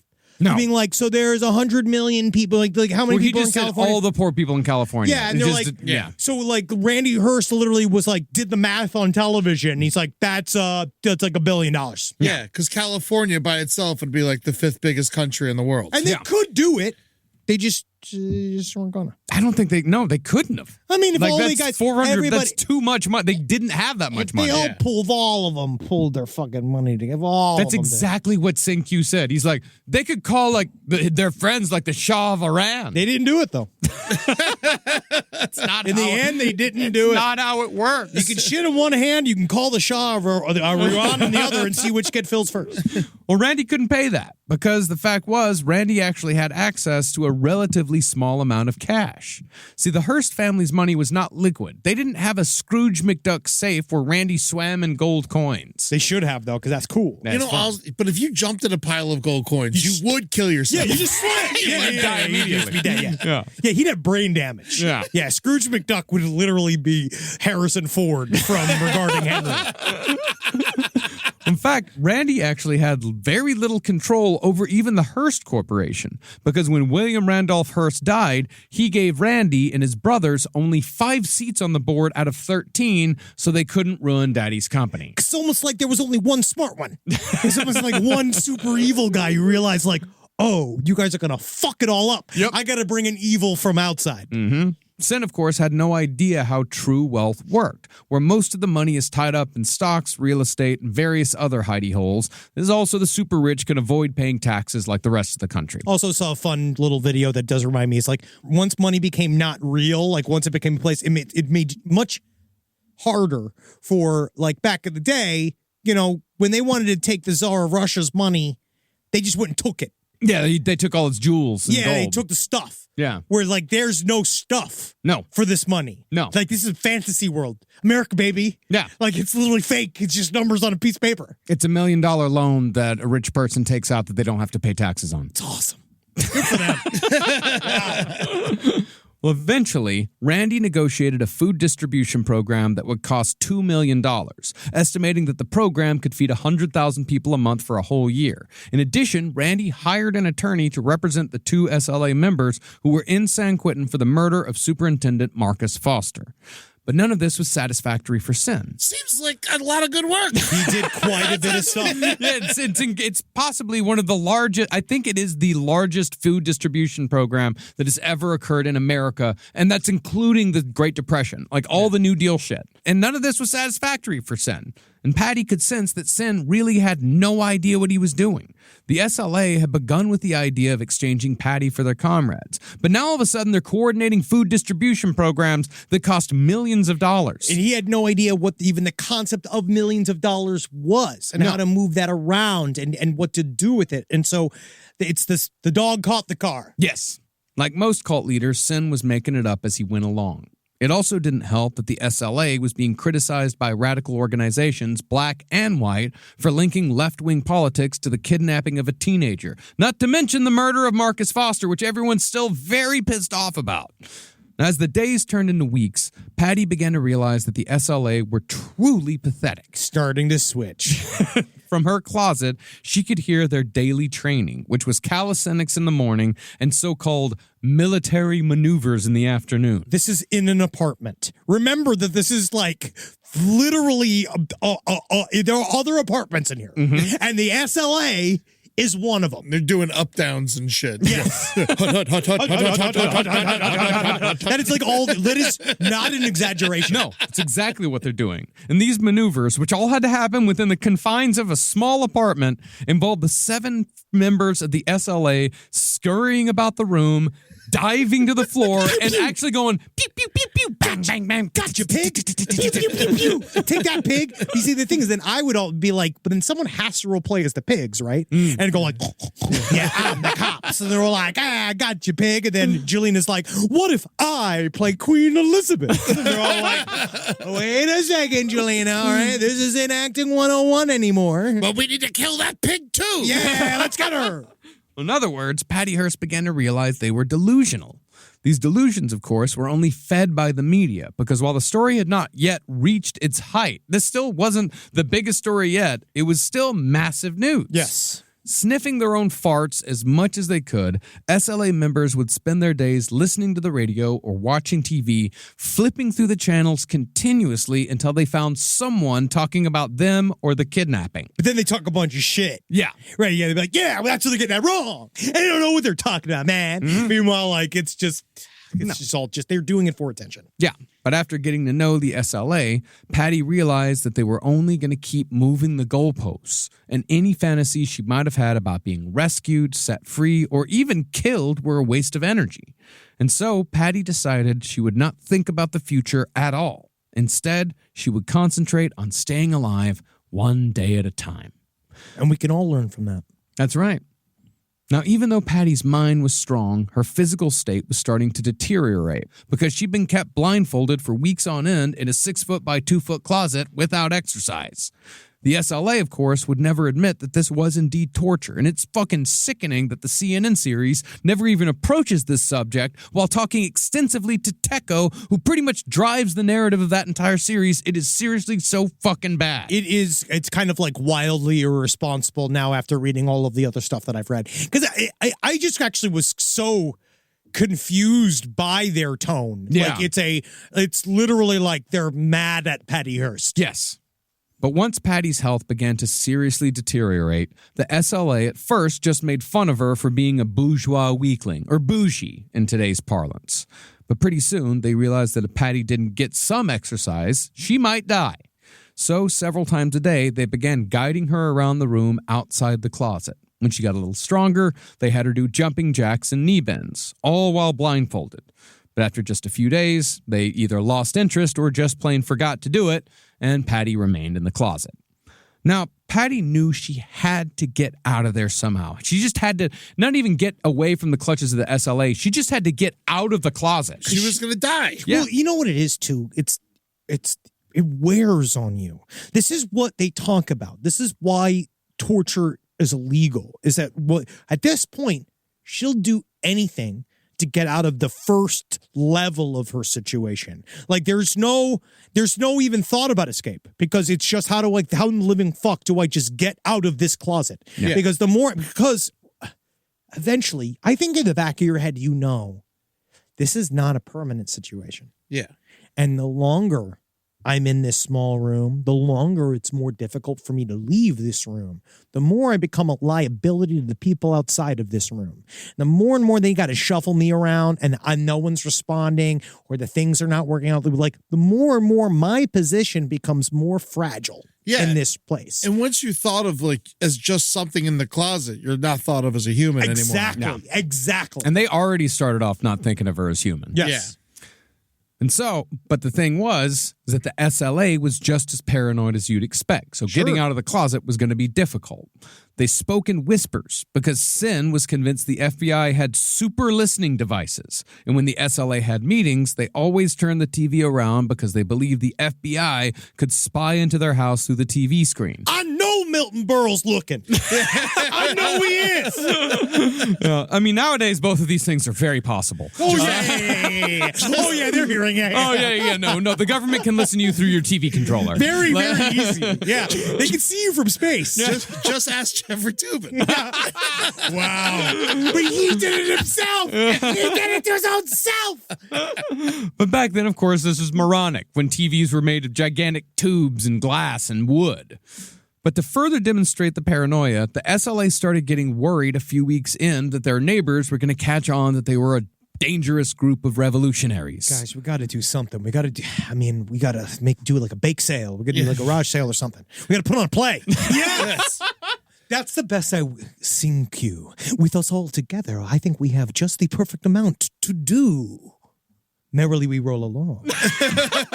Now, also, I was thinking maybe we should do our somersaults a little quieter. A little quieter, because honestly, they are keeping me awake now. And Henry, you may jest, but they put on a play. Yes, they did. Did they really? Yep. They held a make-believe party with Act like we're having fun. Because they didn't believe in drinking. No, they didn't. No smoking, no drugs. Well, nobody believed in drinking except Senkyu. Wow, it's so funny how isn't that Senkyu crazy? works out for him. I don't know why. And how he never had to do the calisthenics or anything. Weird. Wow. Yeah, he was born good. And they had to they're like, all right, now wave your arms more. Yeah, like you're really dancing. Yep. All right, now you dance with him. Cool, now make it funky now. Make it funky now. Make it funky now. Take it back. Take it back. Yeah, they had Get loud up off music. of that thing. I mean, literally, get up Dancing. off that thing. That table is fragile. Let's go. All right, drink the brown tea. Fatty, you're eating too much. I thought we were fake partying. They even had ice clinking around in drinking glasses. Like they put ice and go clink, clink, clink, Clink, clink. clink like you're yelling. Clink, clink like you're laughing. See, the cover story was that the SLA, the house they were renting, the apartment they were renting, the cover story that they were telling people is that this is being rented by 2 stewardesses. Yep. So the SLA had to make sure to spill the party into the backyard where Kajo, playing a pilot, Yeah, you know how it is. You know how it is flying in the sky with the clouds and all. Clouds are a lot more solid than you'd think they'd be. he discussed all of his various travel exploits in a loud voice while everyone else responded with their own tales of world travel. O'Hare, certainly confusing. Oh, yes, Logan International, also a miasma of lanes. There's so many. Oh, man, birds, huh? What fucking pieces of shit they are. But little by little, Sin opened the SLA's circle to Patty, and it was actually his paranoia that started it. See, Sin believed that if the FBI ever found them, they'd be forced to shoot their way out, and Sin decided that it would be best if Patty learned how to shoot her way out too. Well, you're hanging out long enough. Yeah. For 3 days straight, Patty practiced handling a sawed-off shotgun, breaking it apart, putting it back together, and getting comfortable holding it, mostly with the blindfold on. For Patty, though, guns weren't that foreign, because she'd often gone hunting with her dad when she was a kid. But pretty soon, Patty figured out that the more interest she took in what the SLA members were saying, the longer she was allowed to stay outside the closet. She was constantly thinking of questions to ask them, and no matter how silly or stupid those questions were, Sin and all the others would always answer in excruciating detail. It's a good lesson to learn. People like talking about themselves. Ask questions. Patty also took up smoking to ingratiate herself even further because every SLA member was a chain smoker. Because he couldn't smoke weed and he couldn't drink booze, according to SynQ. One day, though, Sin told everyone else to leave the room so he could talk to Patty alone. He told her that he'd have to ask the Symbionese Liberation Army War Council first, but he was thinking of letting her join. Just also remember throughout this whole thing, SynQ is telling her that there's millions of units, that there's a whole army, that we were on the verge of some massive flip, like we were going to do all of this shit.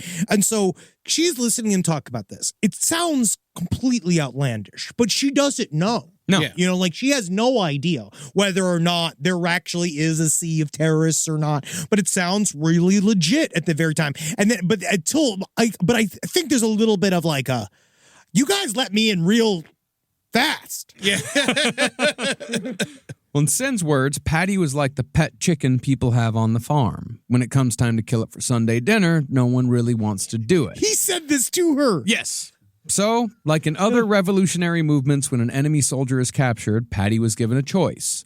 Fight for us or die. I feel like a lot of farmers don't give a shit. Yeah, they just kill the chickens. I feel like that's the whole point of being a farmer, is that you're raising it to kill it. Yeah, And you're then if done with the eggs. and if Now you're- I kill you and eat you. What would happen to you? This is the Dust Bowl, and you had one chicken left, and then you're going to go feed the family, and then you, as the father, tell your hungry children, like, unfortunately, me and Dizzy are best friends now.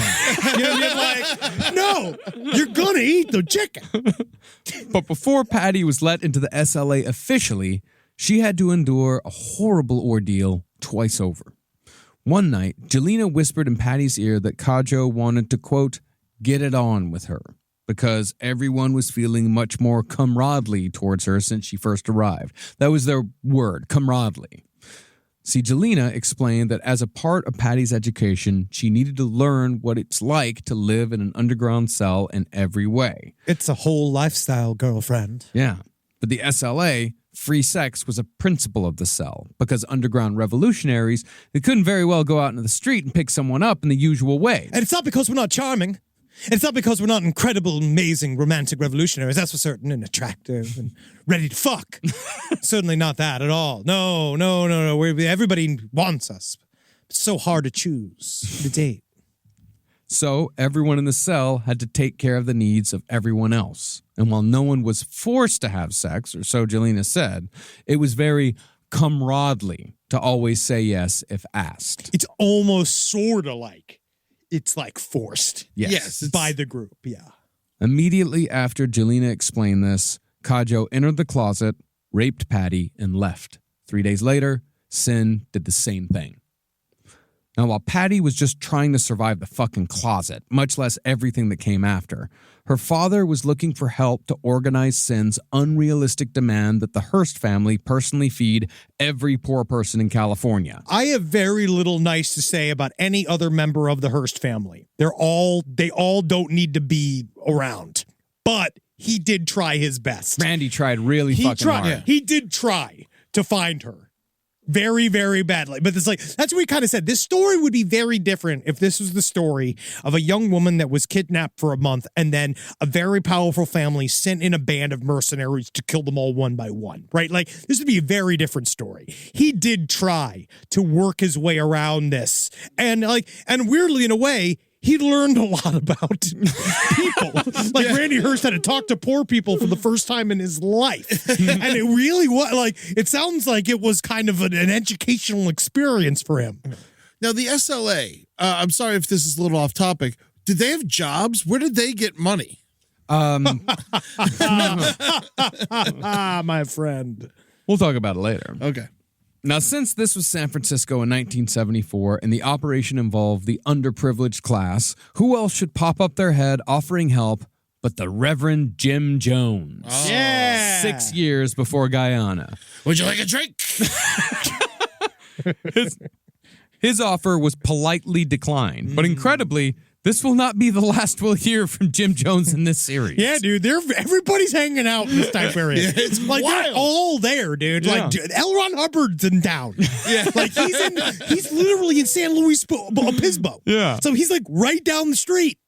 Now, even though Randy soon found people that seemed like they knew what they were doing, the program, which was actually attempted, was nevertheless a disaster on most fronts.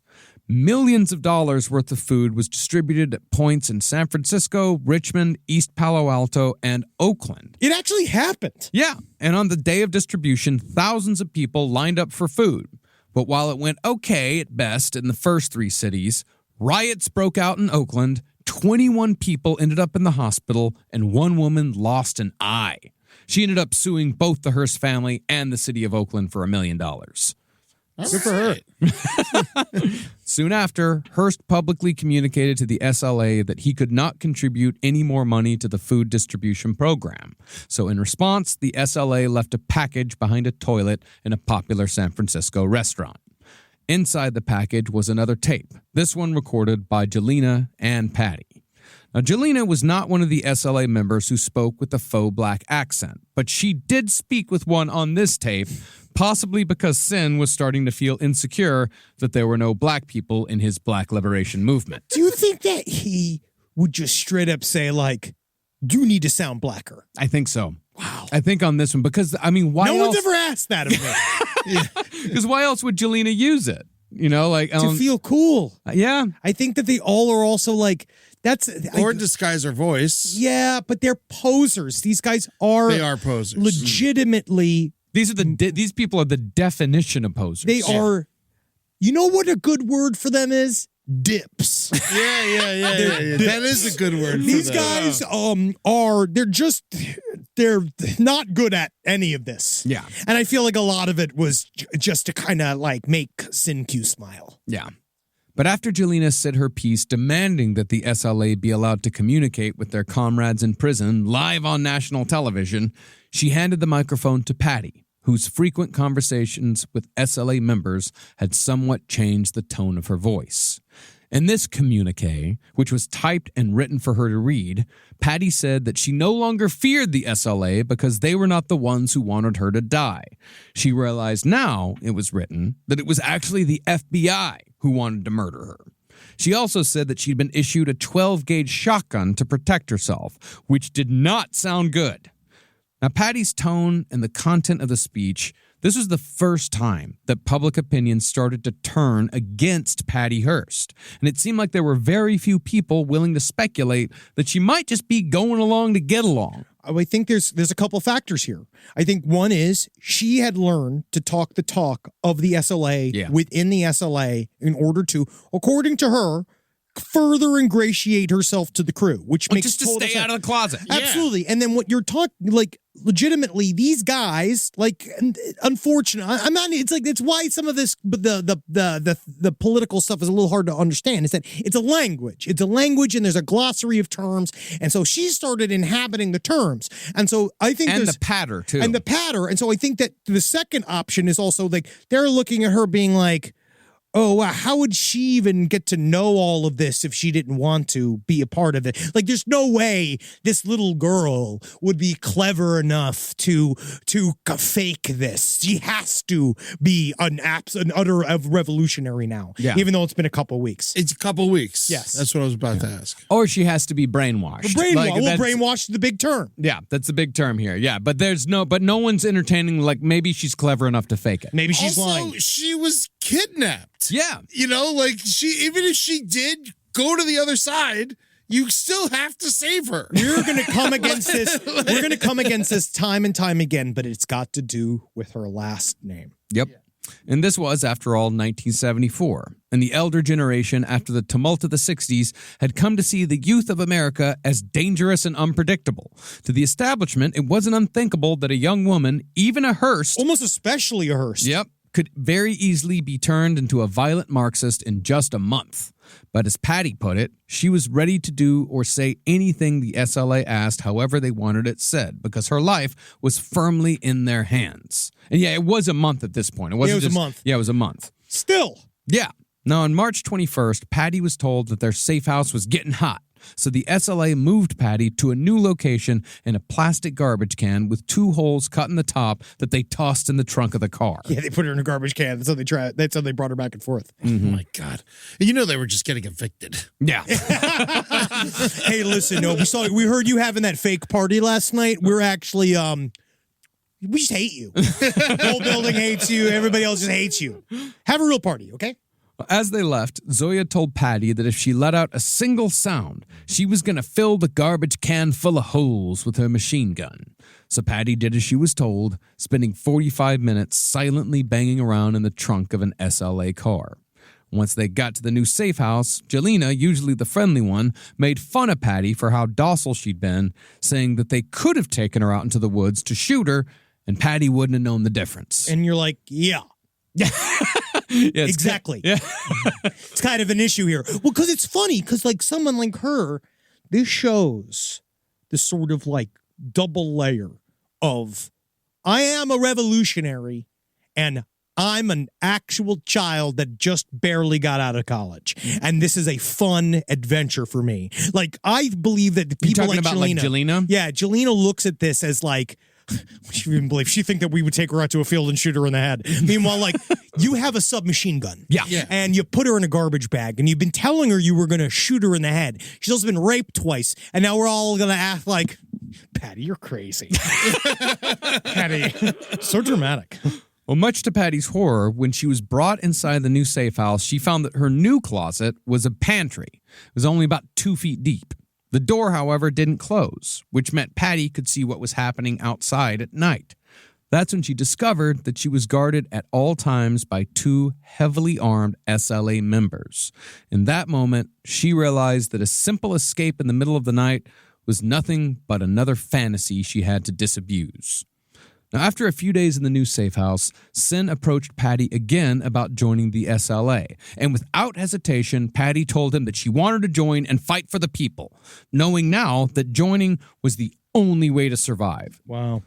But in order for her to join, all of the SLA had to unanimously agree. So they have the sit-downs like they do in Drag Race All-Stars? they do that. That's They exactly, literally that is go from exactly place- what it was. Yes. Now tell me, like, why do you think you deserve to be the new SLA All-Star? I just feel that I messed up one time. I just feel that this competition's about consistency Yes. and If we're going by the rules- according to the rules, Jelena's been in the bottom 2 twice now. So I just feel like it would be fair to send Jelena home. So for a full week, Patty had to have heart-to-heart talks with every member of the cell, where she regurgitated everything they taught her during her long re-education seminars. Just understand that this is the acting job of her fucking life. Yes. You have to get that on some point during this process, like whether you believe or not that she was quote unquote capital B brainwashed, you have to believe that during this section, she had to show that she truly believed. She had to, this is her knowing that if she doesn't convince them in this moment, she is very probably going to get shot in the head. Yeah. Because they did at one point say, like, you could maybe go home or you could stay and fight with us. That And was not an option. No, going home means dying. Anybody that killed. says, and I've seen several sources that try to say, like, they tried to let her go home in the beginning. They did not. That is absolute, utter horseshit. Yes. They've already killed people. There is no reason why she shouldn't think that she's not going to get killed by them. Yes. But while most members loved Patty's enthusiasm, Teko and especially Yolanda weren't convinced. Yolanda was grim-faced, withdrawn, and mean, a perfect match for Teko, who was himself an arrogant twat. As a result, they both questioned Patty for hours in front of the whole group. Even Sin had a bit of a hard time believing that Patty was truly as gung-ho about the cause as she seemed to be, and at one point, he asked her if she was sure that she hadn't been brainwashed. Have you been brainwashed? But Patty flipped the script and clinched it by asking Sin, "You don't believe the pigs in the press, do you?" That's just, it's brilliant. Genius. It's very smart. And so, one day, Patty was led to a meeting where she sensed a decision had been made. Sin told her that the sisters and brothers had voted for her to join this particular SLA combat team.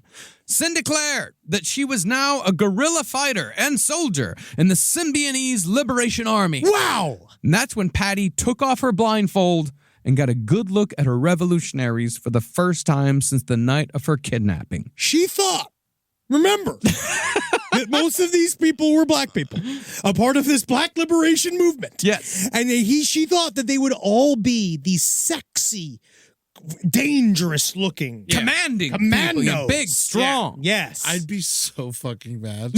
I'd just be like, can I go? Yeah. Like she pulled it off. Oh yeah, and I love this statement. Yeah, she later wrote that her first thought was, "Oh God, what a bunch of ordinary, unattractive little people." Yeah.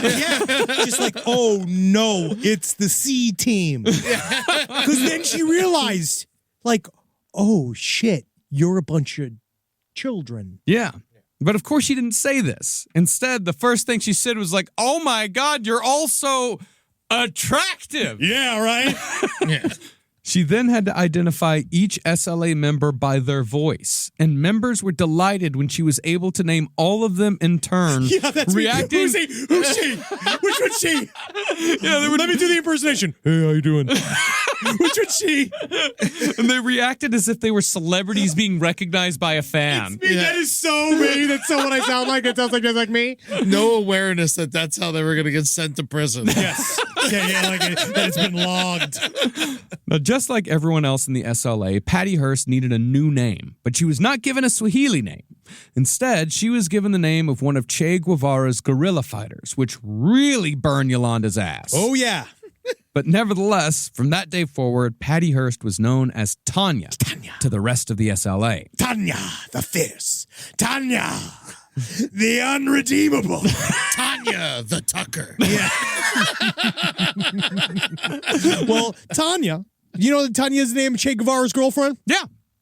That's what she was named after. And that's why Yolanda was mad. She was like, I'm Che Guevara's girlfriend. Now, as the new recruit, Patty was given a tour of the safe house and was assigned cleaning duty.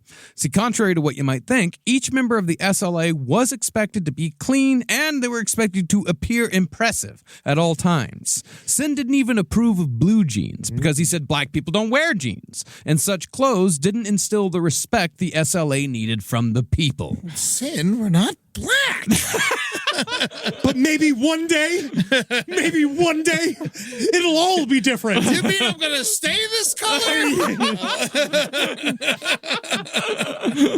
It was during cleaning, though, that Patty realized just how heavily armed the SLA was. The bedroom closet had machine guns, rifles, a shotgun, and weapons Patty didn't even recognize. They also had bombs. They had sticks of dynamite. And as far as Patty's first SLA weapon went, she was issued an M1 carbine. Once they said that she was in, she was fucking in. Yeah, man. It was a quick initiation. All right, man. you're a prisoner, and here's your gun. Here's your gun. All right, honestly, I'm so glad we're over that prisoner bit, huh? Don't you love that gun? Yeah. Once she was in, once that day came when she said, I'm joining you, she had spent 57 days in the closet. And she had about 540 days left to go with the SLA. Now, it's around this time that Patty first saw Yolanda bouncing around the house in the blue bathrobe Patty had been wearing when she was kidnapped. Since the kidnapping, the female members of the SLA had sewn up the rips and tears and delighted in sharing it with one another. Patty also realized that the toothbrush she'd been using all this time was a communal toothbrush that every member of the SLA shared. Having your own Kaju? Oh, yeah, especially Kaju. I used it twice. On my ass. Yeah. I got a lot of plaque in there, apparently. Having your own toothbrush, they said, was a bourgeois luxury, as was bathroom privacy. The SLA believed that no comrade should close the door while showering or going to the bathroom, no matter how nasty of a shit you were taking. They insisted that it was uptight for anyone to be embarrassed over normal bodily functions. That's why I poop my pants. I just think it's fun. It's Cal. It shows my authority. It's the only thing they had in common with Lyndon Johnson. Yeah, pissing the door open. If they knew, they might have understood him more. Yeah. Now, one morning, Patty noticed that Zoya and Sin were having a conversation that was far different from the regular revolutionary patter. Instead, they were discussing the logistics of robbing a liquor store. When they noticed Patty's confusion, they very simply said, "Look, we need the money." We need money. Gotcha. But after discussing it more, Sin declared that the SLA had no choice but to rob a bank, which was met by audible gasps from the other members. Yeah. Because they were all like, that's amazing. Because they thought, because he was, Sin-Q, so delusional. He was just like, fuck a goddamn liquor store. It's like, no, we need to go up to the top where the pigs are, the bank. But was he delusional? Because it fucking worked. And as Sin put it, People said I was wrong. People said that cum humor would never, ever get you a wife. But guess what, man? I'm living proof. well, as Sin put it, the cell needed thousands of dollars, not hundreds. But while the robbery was still in its planning stages, the SLA wanted to show off their newest recruit. Sin ordered Zoya to dress up Patty like a combat soldier for a picture to send to the press. After putting her in fatigues, they handed Patty a semi-automatic gun and had her pose in front of a homemade Symbionese Liberation Army flag. It's the only thing that makes me mad is because the flag's awesome. Yeah. The fucking symbol's awesome. I love it. Yeah. So it's stupid, but it's great. Yeah. And it's what, a Symbian on a white flag? No, the Symbionese Liberation Army. It's a Symbian with two flaming wings and a woman hanging by her vagina at the very top of it. Zoya then took a Polaroid and sent it to the press. And it's this photo with Patty holding the gun that lives in the minds of many when they think of Patty Hearst. It's the very front of the Tubin fucking Express video thing that he did. Along with the photo was a taped message from Patty, in which she said that she was now Tanya, urban guerrilla. And she ended the message with the words of the Cuban revolutionary from whom she took her name. She said, "Patria o muerte. Venceremos." Ooh, ay, ay, ay. And that means fatherland or death. We shall be victorious. And it makes absolutely no fucking sense in Yeah. this context. Yeah, It makes no sense. It makes Yeah, sense makes in no Cuba, like for urban guerrillas like fighting for their freedom, but it does not make any fucking sense here. It's almost like they didn't have a tacit understanding of what they were talking about. Yeah, but Patty Hearst, she's got a sense of humor about this. Oh, Years later, she was having she had a conversation with John Waters in 2020 in Town and Country magazine, and John Waters said that Patty Hearst once told him that picture is going to be the picture they use in her obituary when she dies. But Patty said, the only good thing about it, at least I was thin. Yeah, it's funny as hell.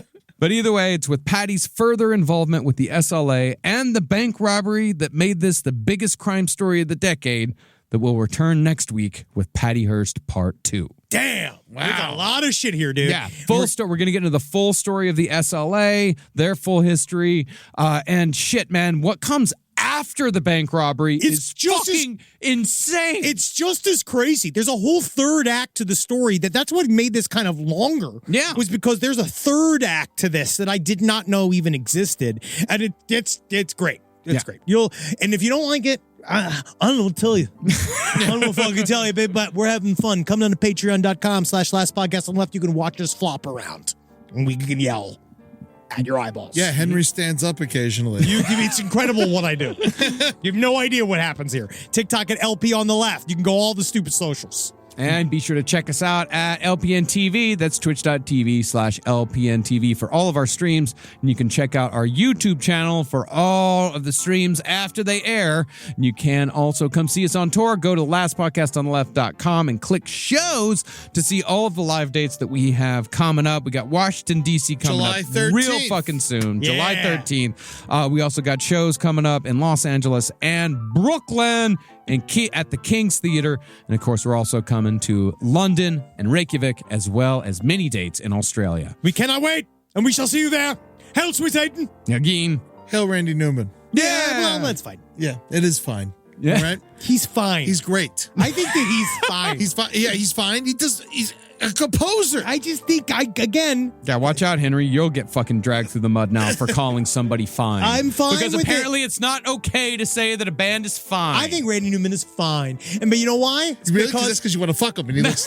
yeah, I want to have sex. yeah, it's why no, it's because he's so fine. I like Billy Joel.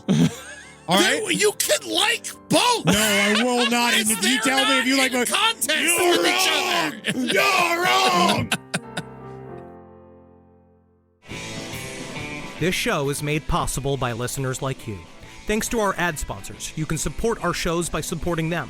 For more shows like the one you just listened to, go to lastpodcastnetwork.com.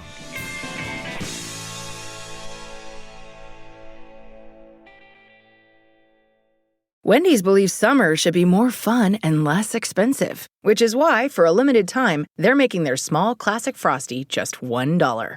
Because let's be real, summer and Frosty just go together. So come on down and celebrate $1 Frosty summer at Wendy's with a hot deal on your favorite cool summer treat. But this deal melts away when summer does, so get it while it's hot. Or, cold. Limited time only at participating U.S. Wendy's. Since my mom was diagnosed with advanced endometrial cancer, it's been hard for her. There's so much she needs to understand. What are her treatment options? How can she talk about them with her care team? Learning about an available treatment option at advancedendometrialcancer.com can help her feel ready to have an informed conversation with her doctor. The doctor will see you now. That's us, Mom. You too can visit advancedendometrialcancer.com and learn more about a treatment option.